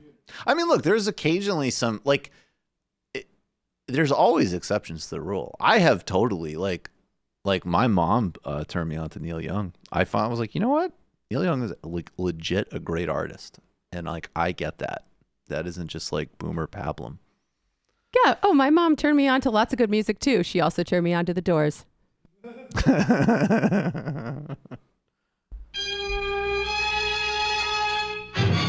Sorry. I understand it was very difficult when the be-in didn't melt down the Pentagon, but some of us have been spending decades supporting people with rural health care. So maybe you could drive your frigging BMW hybrid to the polls and actually do a single act of human decency for the first time since 1970 and vote for me. Yeah, I mean, ride the snake. We're privatizing the entire island of Manhattan right now. I know. Like, Abby Hoffman was there. Everybody, we were going to do a giant peace beam on the Pentagon, man. Oh, no, Bernie's too radical. I was disillusioned by the time. I want someone with a plan. Yeah. Shut up. Don't get it twisted. Like, I feel like I talk about psychedelics a lot in general, but just psychedelics alone are never going to be enough to radicalize people or create a movement. In fact, I'd say they're probably not going to do much of anything besides help you have fun. Yeah. I discovered acid in the 60s. Helps pass the time. I discovered the bond market in the 80s. I just want someone with a plan, man. We were totally disillusioned that somehow Jerry Rubin didn't bring down the entire military-industrial complex through selling supplements. We were just disillusioned. Honorable exception to all boomers who have been fighting the good fight for decades. Of course. But not all boomers. Yeah, not all. Hashtag not all boomers. All right. It's a fun riff, though. All right. This is fascinating. I think we need to look at the China, Hong Kong, and corporate censorship thing in the United States is a corporate censorship question. So I think with Hong Kong, there's a complexity. This is the typical thing that puts me in a position where everybody gets annoyed. There is a serious, no doubt some of the uprising there is a democratic uprising and a concern for maintaining liberal freedoms, which I would say if you are enjoying some of those things in London or Brooklyn, you should respect other people's aspiration for them, even as you recognize they are not revolutionary and so on and so forth. I agree with all those critiques. I also agree that some of the elements of the Hong Kong resistance are profoundly reactionary, and I have no doubt that there is a potential U.S. interest in destabilization. All of these things are true. We can hold them all at the same time, and we can also certainly have matter-of-fact solidarity with those who are protesting for labor rights and liberal rights. Period. That's how I see it. I see all those variables. Now, regardless of what you think, when the NBA shuts down a general manager for tweeting out solidarity with the Hong Kong protesters because of business interests in China, and the thing that we're about to see on this World of Warcraft platform? Hearthstone, made by the World of Warcraft creator Blizzard. All right, Jesus Christ. Yeah, no, I'm already... Okay, yeah. But I know World of Warcraft. So this is basically a Hong Kong Hearthstone player, Blitz Chung HS, in the middle of streaming a game, puts on a mask, I don't know exactly how the sequence goes, but he's calling for the liberation of Hong Kong.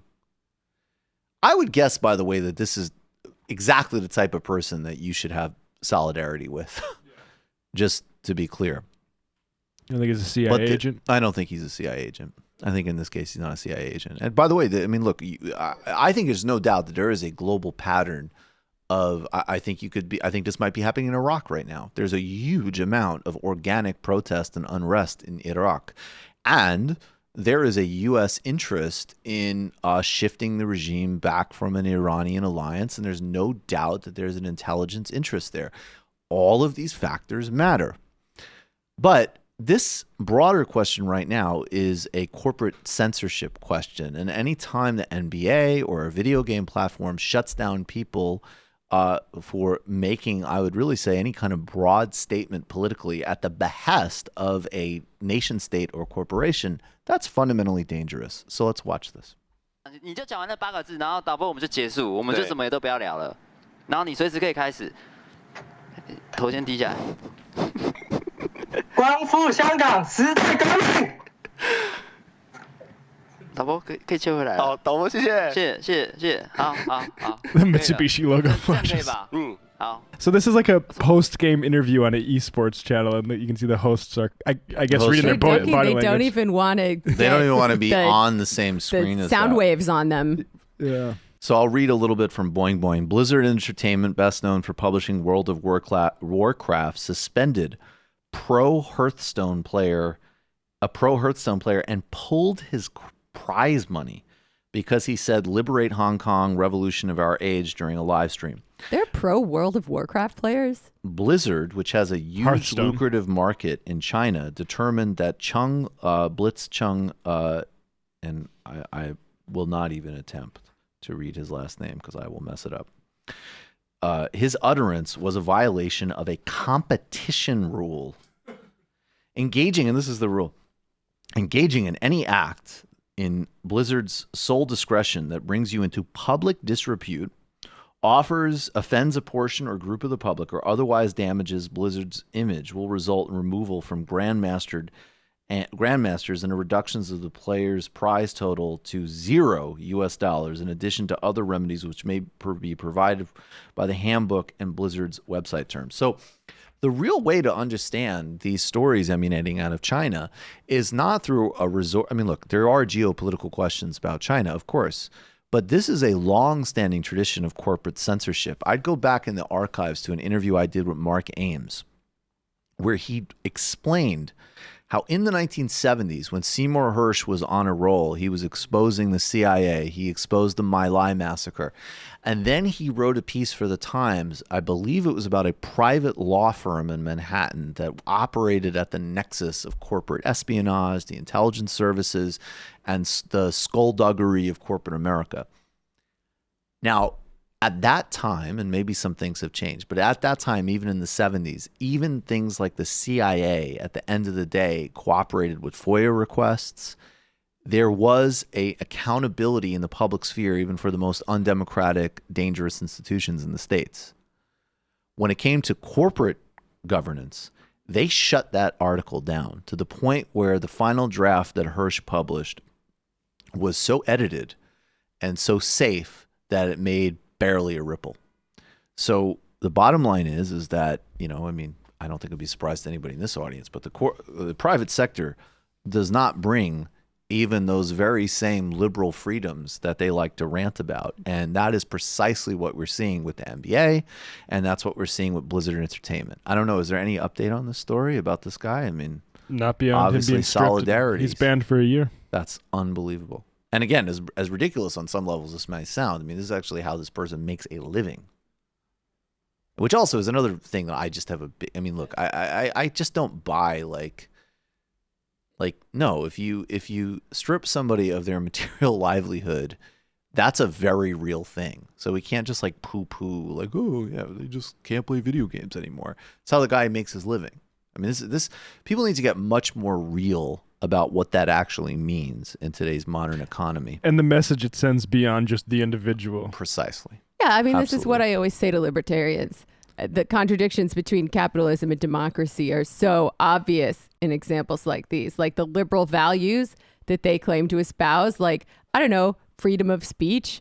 We don't have them if we're living under these private tyrannies who are allowed to amass an unchecked amount of power. Absolutely. Absolutely. All right, let's keep going for more sound. Let's go to clip number 2. Just want to give you, Matt Taibbi had a piece in the Rolling Stone, which I agreed with a lot of it, and I disagreed with a bit of it. And some of it I just couldn't determine, frankly. But his broader point that there is a history of the bipartisan and corporate and intelligence service utter destruction of whistleblowers, whether we're talking about Thomas Drake or Edward Snowden or Chelsea Manning, people who have come forward and revealed the structural wrongdoing of the NSA, of the Pentagon, the CIA. John Kurokawa is an example, whether we're talking about the torture program, whether we're talking about killing civilians overseas, whether we're talking about a mass global spying and surveillance program. These people have had their lives destroyed. And he also points to people, in Wall Street as well. Now, and he has a problem with the framing of the person who has revealed what's going on with Trump, which is, clearly part of a political operation as a whistleblower. Now, fair criticism. I still support impeaching Trump. And I still support bringing everything you can against Trump, even as I entirely agree with that criticism. And I actually think that there needs to be an infinitely more serious discourse on the left of how you balance removing Trump or politically muscling up against Trump with not empowering the intelligence complex. I'm sorry, that is actually a serious issue. Yeah, the national security Democrats are not going away. And they're empowering a vast apparatus of institutions which are fundamentally antithetical to a democratic way of life. And there's a discourse that does not take that seriously. Now, you could argue maybe there's another discourse that doesn't take Trump seriously. We need to synthesize both of these things. And Trump's announcement yesterday that the White House is simply not going to cooperate with an impeachment inquiry is precisely the type of thing. I understood what Brad Miller was saying about some of the dangers in the interview, but I don't see any other way than besides what Sam is saying. I don't know. I think it seems fine. Right. People need to be held in contempt of Congress. People need to be, all of these things have to be acted upon simultaneously. And what the Trump White House is asserting with Bill Barr is in fact, and you can check the record, I don't throw this language around, it is dictatorial. It is an objectively dictatorial action that synchronizes, and Fox News clips, whatever, in my opinion. In a lot of senses, especially in this sophisticated audience, we know what Fox is. But this really did stand out to me. And it's regular for Fox, but check this out. This is Joe DeGenova,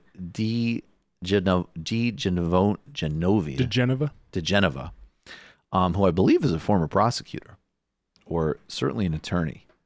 Check out what he's saying, and by the way, saying the craziest things in a clip with Rudy Giuliani and Laura Ingraham. That says quite a bit.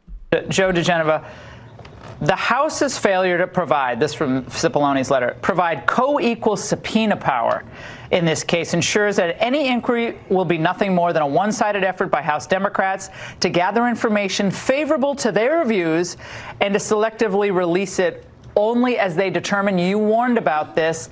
The drip, drip, drip of the leaks coming out of the Democrat offices. They're conspiring with, of course, the whistleblower. We'll get into that in a moment. But what about this? Well, what you're seeing is regicide. This is regicide by another name, fake impeachment.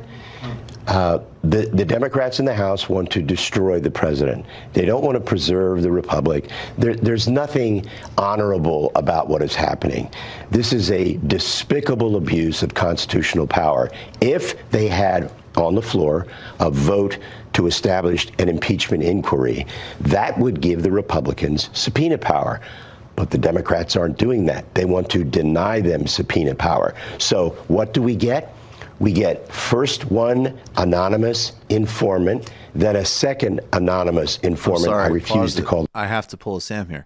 No, we don't just have that. We have transcripts showing what precisely the case is. Now, you can argue whether you want to take it seriously or not, but this is not something based off of the conjecture based off of informants. These are literal transcripts. And by the way, this is what they're moving on. If I had my druthers, I think the report that Donald Trump was telling people at the border, pushing for border policies to shoot people in the legs and put alligators in moats, that would be we better impeach this guy right now. It seems like a worse crime to me. He's indicting, children are dying as a result of this policy. People are being kidnapped. There's any number of things.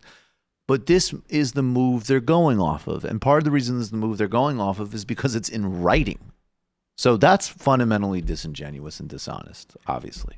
Then a second anonymous informant. I refuse to call them whistleblowers.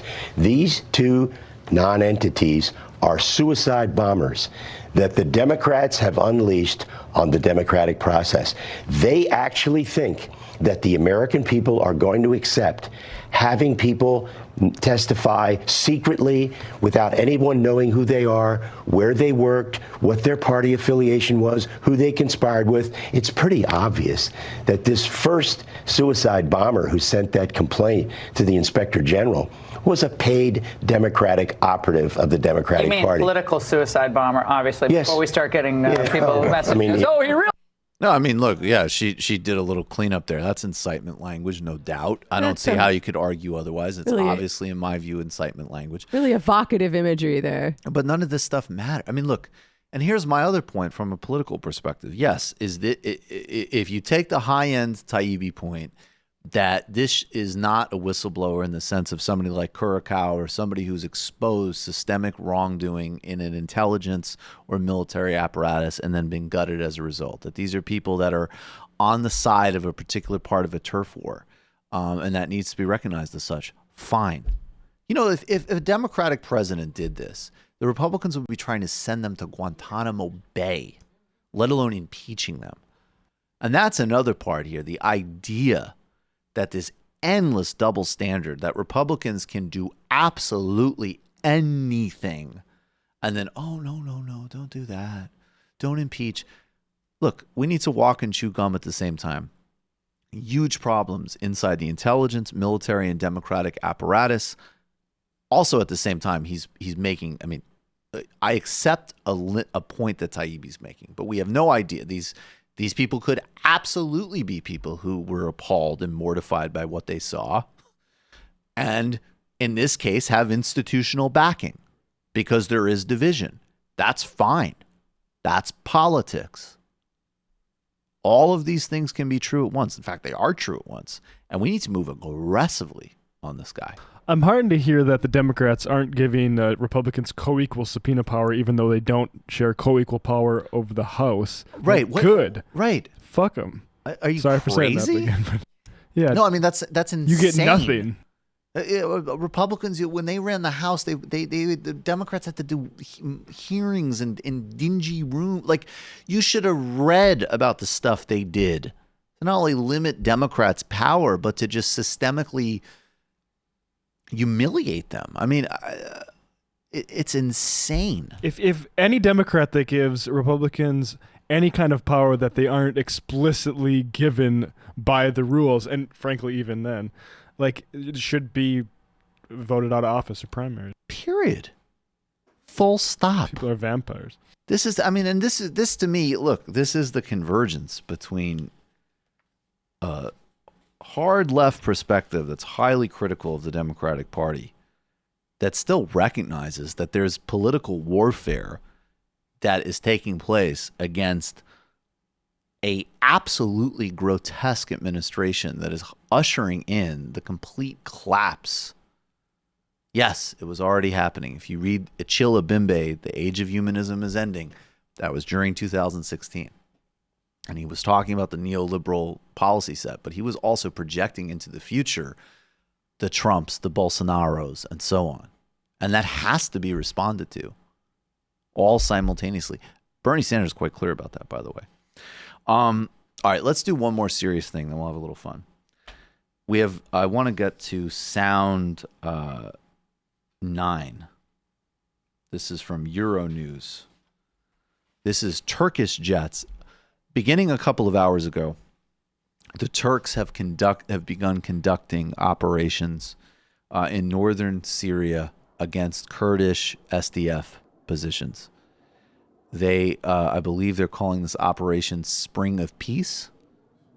Adding to the grotesque cynicism of this, it's been reported that a couple of weeks ago, the United States actually pressured the Kurdish forces to drop their border positions with renewed reassurances that they would not pull out precipitously so as to protect Kurdish positions.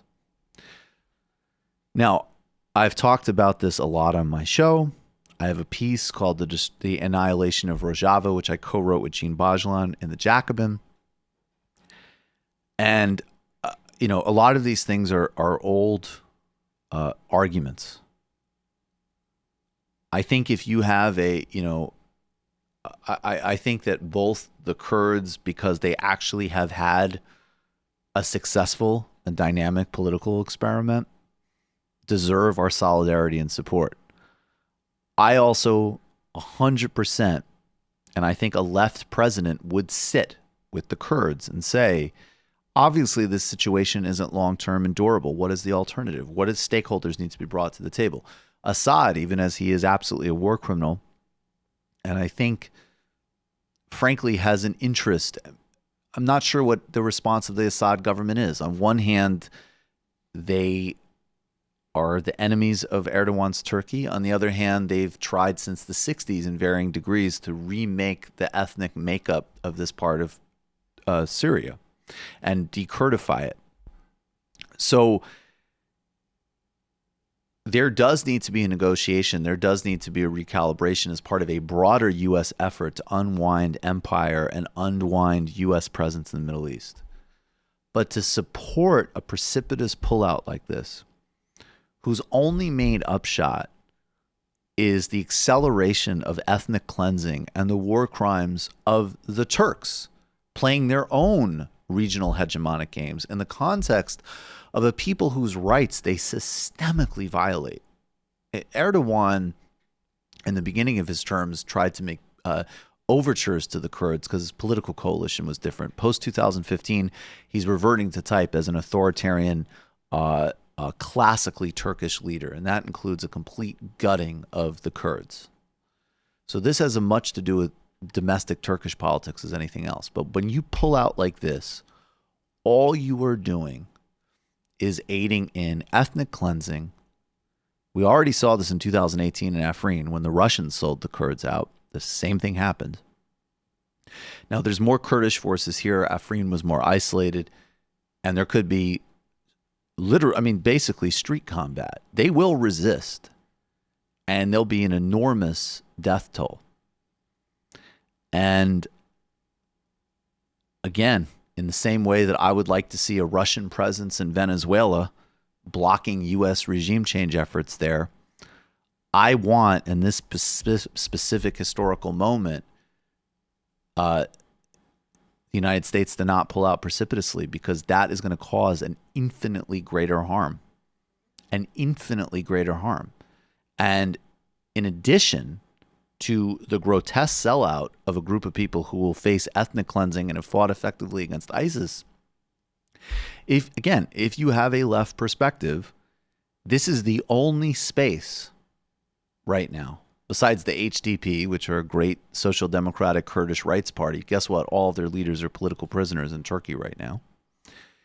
And now the YPG forces, the SDF, are presenting an alternative, not just for the people in their region, but really across not only the broader Middle East, but in fact globally. Selling it out is disgusting.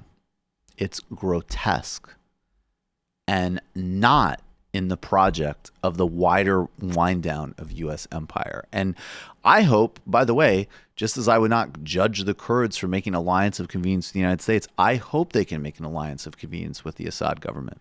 That's how politics works. You deal with people with blood on their hands all the time. But this is something, an experiment, and a people that deserve our full support and solidarity, in my view. Word. I was watching David Graeber talk about it on Novara Media last night, and he had a really good description of all that they've accomplished there, which is actually incredibly impressive. I mean, nobody has held a territory like that for any kind of time, for a socialist experiment, as we're calling it, since the Spanish Civil War. And it's, in this day and age, it's incredibly impressive. And I have no patience for the dumb anti-imperialists, some of whom are Marxist-Leninists, not all, who say, oh, well, we can't make exceptions to U.S. imperialism just to support your favorite revolution. When in fact, if it were a more traditional Leninist indigenous liberation struggle, like as I understand it, that's what it started as, they would probably be all about it. So, no, the PKK definitely has changed its political character significantly, but that's also that's such a dumb frame though that they're making, because we are not.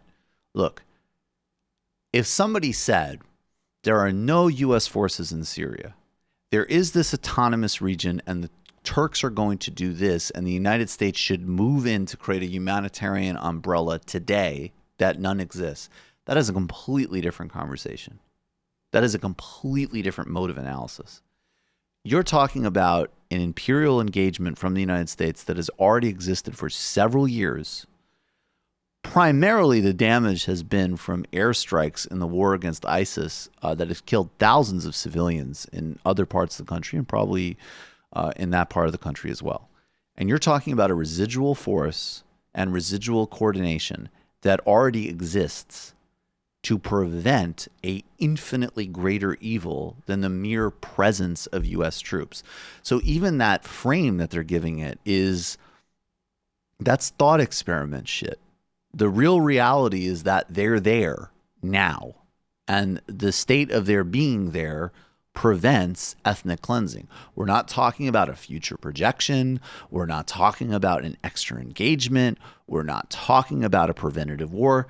Those are very different questions, and they're much more challenging questions. We're saying that of all of the horrific obscenities that have been perpetuated in Syria by every single actor there, Assad, Russia, the United States, Saudi, Turkey, Iran, that one good upshot is a successful socialist experiment that, in a historical irony, has a security umbrella from the United States because they've been incredibly effective fighters against this obscene ISIS cult, which everybody, I think, agrees is disgusting. They are fascists. That's a totally, they're a cult. They're fascist. They're Muslim Khmer Rouge, whatever you want to say. They're genocidal. In a proper use of that word. And so you are simply saying, of all of the pieces to dismantle of U.S. empire in a broader strategic recalibration, you're going to leave 1,000 people in one of the only parts of the world where the presence is de facto positive, given the relative other options. I'm sorry. I just don't have time. Just as with neocons and just as with warmongers, I just don't have time for people's fantasy lives when it's real shit like that. Especially, again, when it's people really worthy of a lot of support. No, I totally agree. I also just want to mention that there are numerous demonstrations being organized in solidarity with our comrades in Rojava. There's one happening in about 15 minutes from now, actually, outside the offices of Chuck Schumer and Kristen Gillibrand. For what it's worth, and look, ride the relative wave. Congress is uniformly opposed to this, and they're working on a sanctions package right now. People are going to be demonstrating outside of Turkish embassies all over the place as well. So call your reps, demonstrate, have solidarity. Let's go to Ecuador, where I believe the state of play is still that Lenin Moreno has taken his government outside of the capital, Quito. Just a brief summary, Lenin Moreno came from this is indigenous marchers. Lenin Moreno came from the left party of Rafael Correa. Rafael Correa is another dynamic pink tide leader. He lifted many out of poverty in Ecuador. He resisted the United States. He had a mixed record, I would say, on indigenous rights and the environment. Part of the contradictions of governance, serious contradictions. But Lenin Moreno has utterly, he ran as a left candidate and has governed in the extreme right and supported the U.S. backing of extreme far-right regimes in Brazil and Argentina, and this broader reversal of the democratic tide that you witnessed and social democratic tide into the pink tide. And you also witnessed that in the WikiLeaks reversal. So Lenin Moreno is a very toxic leader, and he's doing the usual playbook. He's saying that this is a coup by Maduro and Correa. Meanwhile, he's trying to jail Correa on what many view to be non-credible charges. Correa is in Belgium right now. I think this protest is amazing, because I think it can restore a left force in Ecuador, which is extremely important. And also because the centrality of indigenous voices maybe recenters the indigenous sovereignty issues in Ecuador as well. So that could, I think, be a very positive story. Let's go to number 7. This is also a positive story. Stephen Reed has become the first black mayor of Montgomery, Alabama. Now, this is a city with a 200-year history. And, look, obviously the next step is, what does Mayor Reed do? What is his policy set? What is he doing on housing, on healthcare, on policing? 100%. But we still take this opportunity, obviously, to recognize this huge historical and vital achievement. This election has never been about me. This election has never been about just my ideas. It's been about all of the hopes and dreams that we have as individuals and collectively in this city. The beauty of what we were able to do from Newtown to downtown has been to connect all parts of this city in a way around the opportunity to improve outcomes for everyone, regardless of their neighborhood, regardless of their zip code, regardless of anything that may divide us or may be different from one another. We have been focused from day one about the things that make us better, the things that unite us. And this is what I see in this crowd, and this is what I see in the results of tonight is a unified Montgomery, and let the record show that. It's a really important. That's the first African-American mayor of Montgomery, Alabama. All right, let's have a little bit more fun. A lot of people, and my God, is this getting to Sam's head? So there's a little bit of a, it's not all roses for us, but this is hilarious. There's a lot of people in the conservative movement, and it appears that they're not happy about Steven Crowder's just gutlessness, about his, shall we say, beta-ness. Steven, this is Jesse. I hear from Sam that you won't debate him, that you have cold feet, and that you are a beta male. Beta, if it's true, beta male. And by the way, Sam said he is an alpha male. Alpha male, not a beta male.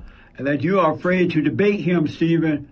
And that your father should stop allowing you to be beta. Debate Sam, Steven. Don't be afraid. Don't be a beta male. Let me know how it goes. That's what I like about Reverend Peterson is he's got a mentor about him. So, he properly called Steven, because look, we all heard the tape. Steven's a mega beta. It's embarrassing to even mention his name. It wasn't us who came up with cold feet. No, it was certainly not us. Third party. Third party. Who I think, I don't know anything about that third party, but I think they might be the type of person that looks for the positive in people. Yeah, sure. Not like us looking to make like snarky little comments. Dad jokes. Right. Not us being like, I Sagar would like to debate China, but I need to call my mom. Yeah, by dad jokes, we mean literal jokes about his dad. Yeah. Right. But his relationship with his father. His father managing, his father being like, I don't think you want to do that, son. But I like how Reverend Peterson says, tell me how it goes. Like, after you've stopped being an embarrassing beta, check in with me. Well, because people still have the expectation that Crowder's not an incredible coward and might actually stand up and debate. And their message is the one that will get him. What they don't know is Crowder's not going to because he's afraid and his dad won't let him.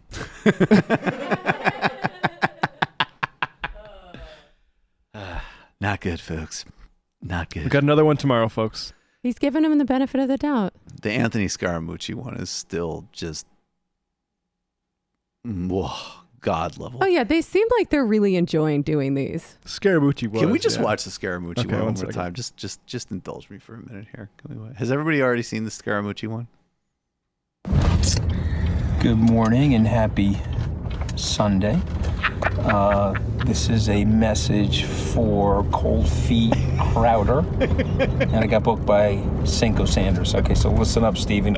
Quit being a pussy and debate Sam. If you got to ask Daddy for permission, it is what it is. Yo, pause it. I know Sam. if you gotta ask Daddy for permission, it is what it is. That must be an ad lib. That whoever look, if that's an ad lib, Scaramucci is a genius. If that was written, that is just such perfect writing, man. Kudos to someone. I gotta say though, I mean, you know what made Scaramucci so brilliant is when you listen to the tape where he said the thing about Bannon. What was great was he wasn't he was just like, look, I'm not Bannon. I'm not trying to suck my own cock. Like he wasn't like ranting and raving. He just said it super matter-of-factly. So he's got good delivery. Daddy for permission. It is what it is. If you got to ask Daddy for permission, it is what it is.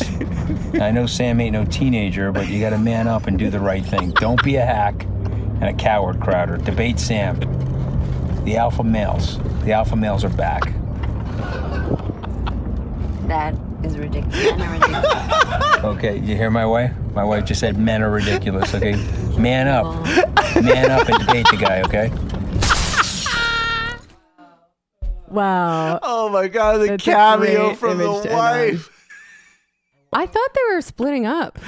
No, they're back. I guess he's just irresistible. Actually, let me put up the tweet from the person who got that so we can give him credit. Here. Jesus Christ, that's funny. It's a really good advertisement for the Mooch's cameo abilities, I must say. Oh. Think of him for all of your celebrities saying stuff needs. It was Michael Heibel who was responsible for the Jesse Lee Peterson one. So thank you for that, Michael. Heard you're paying him, man. Great job. It's amazing how easily purchasable conservative voices are. That is extremely interesting. I used to have very high dollar amounts in my head when I thought about that stuff. I had no idea. All right, brother from Brooklyn. Increasingly concerned about Bernie's health hurting him, especially as new polls come out. Also, damn Nate Silver, Ellen, and other libs for having more deference to W than Bernie. Well, reverse working in back order, yes, because look at it through a class lens, and these people are on the wrong side of the fundamental conflict. The second thing, I know we keep saying this, but like, go phone bank, go do something. I mean, really, don't lie to yourself. Look, even just personally, it's bad news. I mean, this is somebody that I actually care about the guy's well-being. He's a good person. He's trying to do the right thing. He's been trying to do the right thing for 40 years. That's an extraordinarily rare quality in modern politics, to say the least.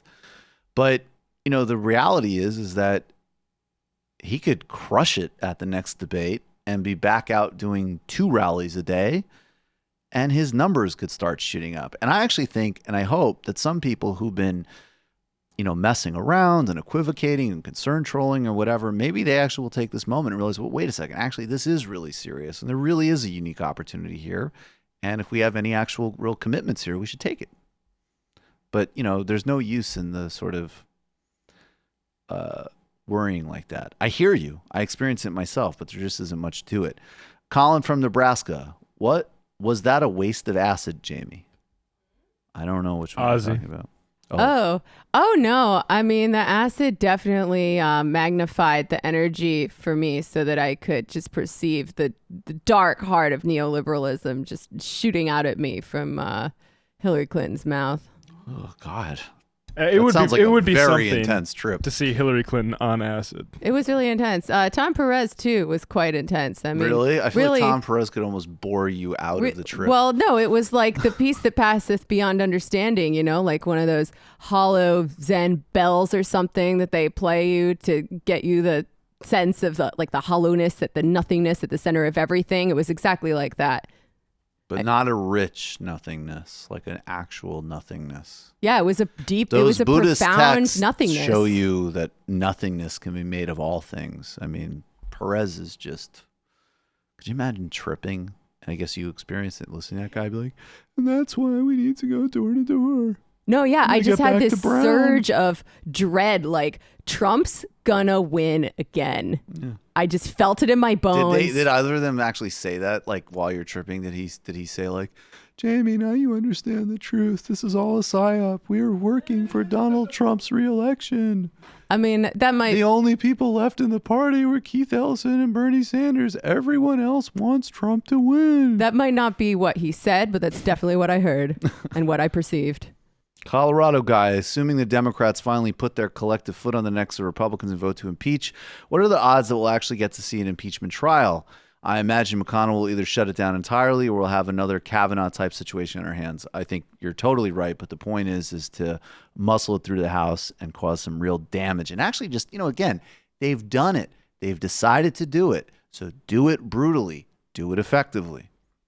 Also your Rojava and Jacobin and Venezuela articles in Jacobin were top-notch, Michael. Much love, MR Crew. And thank you and shouts to Ben Burgess and Gene Bajlan, co-authors on both of those pieces. Oh, geez. I'm sorry. I nearly had a Bernie-style heart attack when you said it was Thursday. My bad. I guess I said that in the beginning. My mistake. I find the American outrage over the NBA China controversy to be unbelievably hypocritical. You have ghouls like Chuck Schumer saying we shouldn't bend to the demands of a oppressive government cracking down on freedom fighters unless the government is Israel, of course. Well, of course. I mean, pointing out the double standards and the hypocrisies about Israeli apartheid, you're right to bring it up, but it's totally baked into the cake. I mean, and there's no, and by the way, that is, look, I think in the last couple of years, there definitely has been a proliferation of, I'm a strong critic of over censorship cancel stuff. You know that. I'm quite open about that. But historically, and even till today, the one thing that you can actually lose your job as a tenured professor for by having an opinion on is opposing Israeli apartheid. And I'm not talking, don't listen to the nonsense propaganda. No one's talking about Holocaust denial or anti-Semitism or anything.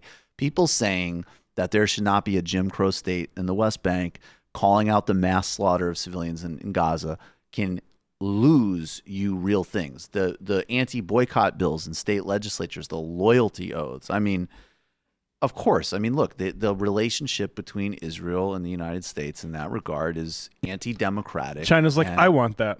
Yeah, China, if China sat down, it's look, frankly, we're the second largest economy in the world, and we would just like half of the courtesy that you extend to Israel. That's exactly right.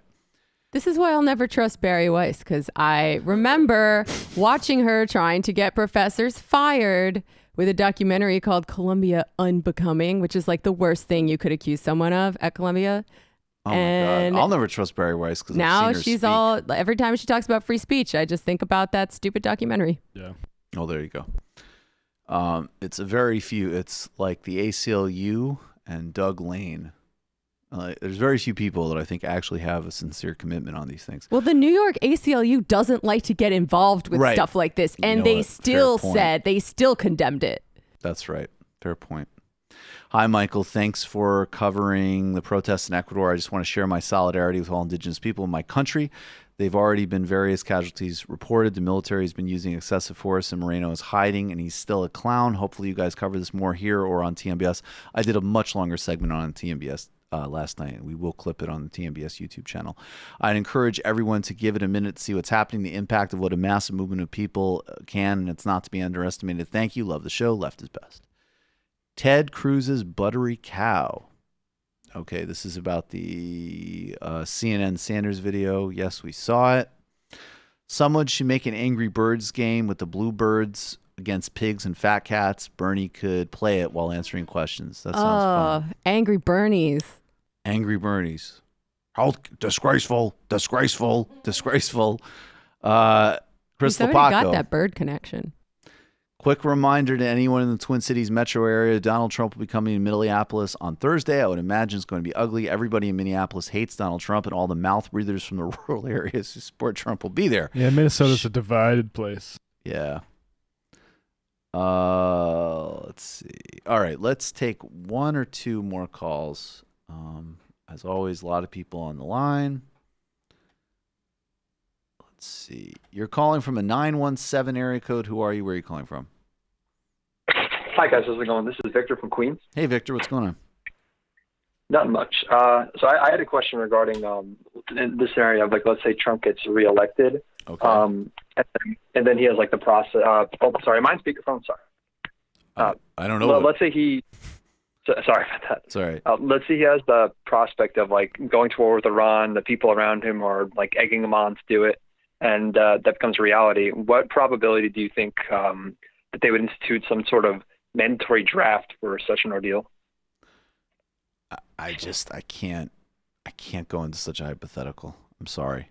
I mean, to be honest with you, I find that generally the idea of a draft to be extremely unlikely, because a draft, even if, and obviously, we know George W. Bush, rich kids always get out of stuff, but just even putting that into play makes the outsourcing of war to America's underclass a much different dynamic. And I think that there's probably a reason why, a draft is like universally opposed across the board. There's also even, from an efficacy standpoint, if you read the military literature, it's apparently much easier to control and organize a volunteer army, a quote volunteer army.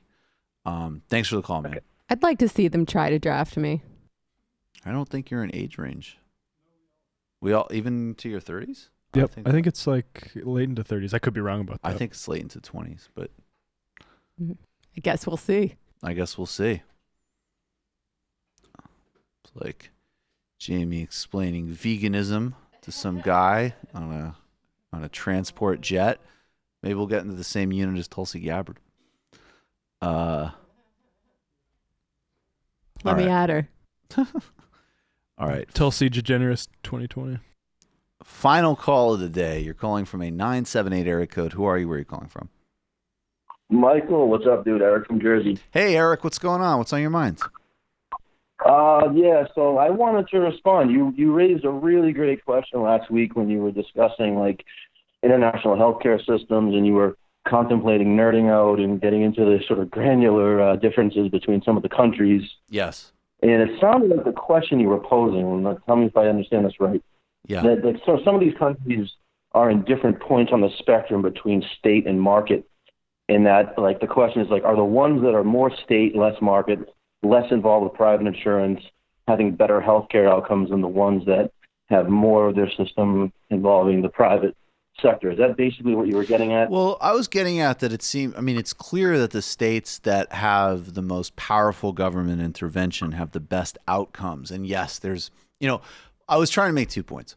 One was that if people are going to hold France as an example of a place that gives like arguably the best healthcare in the world and has not completely eliminated private insurance, then you better put on the table a plan that is arguably maybe even to the left of what Sanders has proposed, would require way more money, would offer even more benefits, and still actually be a trench warfare against the vast majority of the health insurance industry, I guess with the exception of like Blue Cross Blue Shield and a couple of others, because insurance companies in France are nonprofit or cooperatively owned. So that was one of my points. And the second point I was making was I'm curious as to why. No, I think it's that it degrades. Like Switzerland does not have as good a healthcare as Germany, and Germany does not have as good a healthcare as the UK or France. And it seems to me that you can correlate that very comfortably with the role that private insurance is allowed to play in the system. I'd also add that just one other quick thing. The United States, everybody likes to think, like, oh, well, we should be, and, in some ways, sure, when you're talking about wealth, you can compare the United States to, some of these Western European countries that take care of this with no problem. And of course, we could too. But as far as our health outcomes, in terms of class structure and race, we're much more analogous to South Africa, frankly. And when you have the system in South Africa where there is duplicate insurance, you have precisely the system where, yes, there's a public health provision, but most of the money and the resources are still going into a private sector thing. And I think I have no doubt that any type of sort of watered down public option approach would be extremely analogous in the United States. And I think it's worth taking the political risk to destroy private insurance as an industry because of their political power. That's what I think. Yeah. So, like, the two ways I'd want to respond. Number one, I don't know if that correlates. Like, for example, like Spain and a couple other countries are typically in the top 5. There's a bigger role for private insurance there. I think one of the things that healthcare policy wonks don't talk much about is the fact that in reality, healthcare policy reform has very little statistical impact on healthcare outcomes. And the actual determinants of healthcare outcomes are things like housing, education, poverty, income equality, and, food security. And so anybody that all the has things a real around commitment to health. optimizing, so Bernie, no matter what, has the best plan for healthcare outcomes because he has the best plan on all those issues. Right. So any sort of granular differences in different ways to sort of universalize healthcare pale in comparison to what he does across the board on sort of socially responsible policies. And I guess the only sort of counter concern I have with, like, all right, make Medicare for all, you give healthcare to everybody, it's a fully funded system, and you just sort of tell the private insurance companies, look, best of luck if you want to try to stay out there and compete with something that everybody gets that covers everything, as opposed to actually writing into law, you can't sell this product. My concern is they go and they take it to the courts and they form a constitutional argument and they argue about the constitutionality of making it illegal to sell that product. And based on what we know the courts are made up of and how they look and how they're right wing, I'd be worried about that outcome. No, I think that's certainly the most compelling argument I've heard. I still think it's something you push for, but I think that I think that's the only compelling argument I've heard. I agree with you on that. Thanks for the call, man. And I love the bigger point that Eric made about basically a systems approach to health. And of course, if you're including everything again, I mean, look, if you're just looking at it from the perspective of, are we going to be serious about systemic inequality, labor, power, and redistribution? There's one candidate who's just it's not even the best. It's just a different thing. All right, final call of the day. You're calling from a 585 area code. Who are you? Where are you calling from? 585, are you there? Hi, yes, I am. I'm sorry. No worries. So this is Anita. I'm calling from Rochester, New York. Hi, Anita. I just had two quick points. I know you guys got to go pretty soon, but the one thing I wanted to say is we do actually have to pick up the slack for Bernie. Phone bank, buy a shirt, monthly donations, because when you do a monthly donation, that means they can project into the future what they are going to be using those costs for, such as commercials and other kinds of programs to support him and his campaign. That's like they have to budget for that ahead of time. So please be a monthly donation person. The other thing I wanted to bring up real quick is this BS about the Dallas PD is really scary. They totally covered up that. I mean, okay, let me start from that witness, Mr. Brown, who came out and said that he saw the lead cop that killed her neighbor by accident or whatever. She still did it. He testified, and now all of a sudden he dies from a gunshot to the mouth and to the chest. And he's a black man in Texas, and he went through all the trouble to testify, even though he seemed very scared and very uncomfortable on the stand. He put himself out there, and now he died in a way where you know that it was just like, this is what happens to snitches, this is what happens to people that talk. And on top of that, now they're trying to smear him and pretend like it was a drug deal gone bad. Let me just say, and I have to say this on some level. I'll put it this way, and I talked about this extensively last night. We don't know what happened. We don't know why it happened. Yeah. And I'll say this, what the Dallas PD said happened, I absolutely 1,000% do not believe. I believe, and if I had to wager money, that he was killed for retribution. That's what I believe and think. That's what every fiber of me thinks. And more broadly, and thanks for bringing this up, this is a really important story. When even the discourse of, I see some people dismissing it. Oh, that's a conspiracy theory. Why would they want to do it? Well, first of all, they would want to do it if they did it theoretically for one, retribution. Two, by the way, Mr. Brown was set to testify in a civil suit against the city as well. And it brings chilling effects. It brings a profound chilling effect. This is a country where the FBI is is following, monitoring, taking tips from fucking Alex Jones on people doing Black Lives Matter activism and writing terror threat assessments that are putting people focusing on policing issues in the same category as white supremacist terrorist groups. That's where we are. I wouldn't, and incidentally, look, let's just think this out for a minute. This guy testifies in a case where a police officer went into a man's home and murdered him. That's what happened. Now, I could be wrong on this, but I'm very transparent. I am loath to be in a position to demand longer sentences for anybody, just to be honest. But the reality is she got 10 years. We know that if this was any other configuration of people, that would be a life sentence, or in Texas, I would imagine the death penalty. She gets 10 years for this.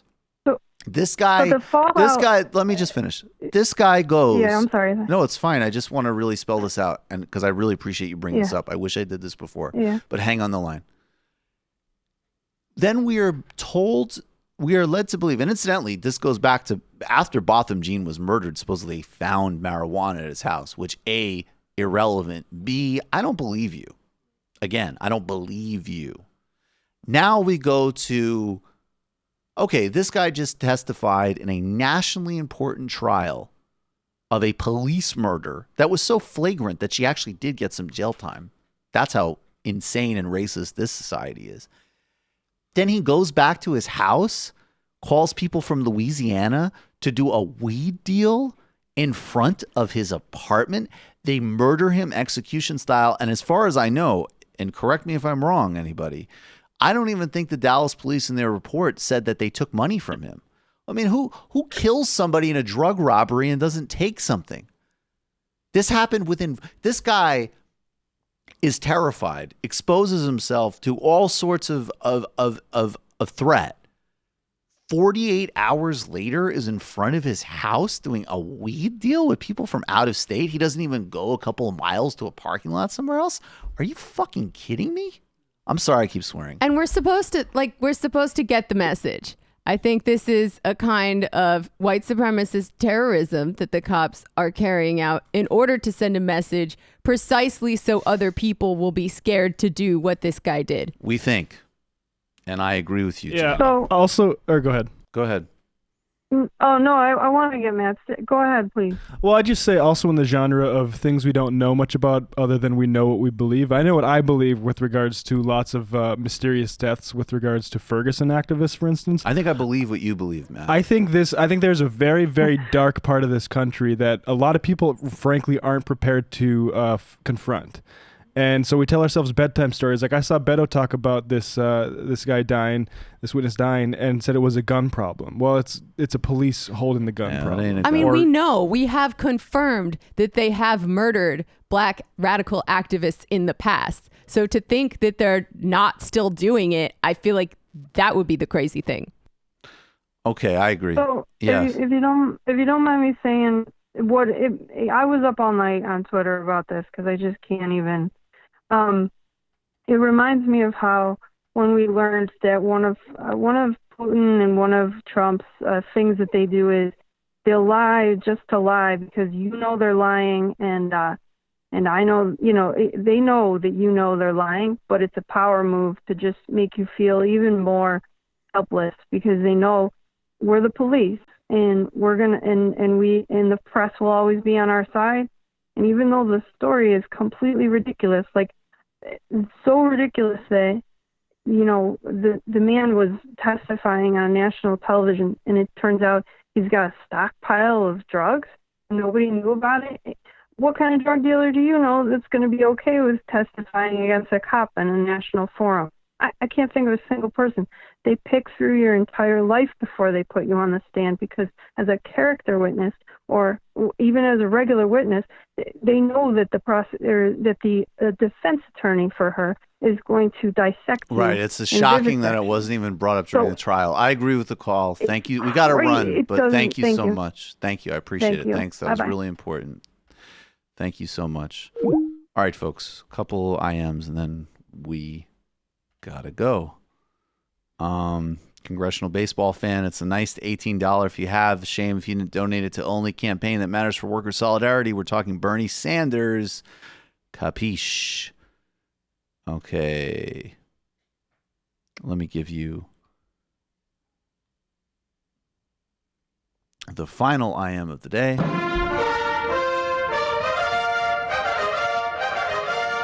Michael from MA. It seems like a good time to ask what got Erdogan to stop talking about the murder of Khashoggi? That is a very good question. We're back tomorrow, folks.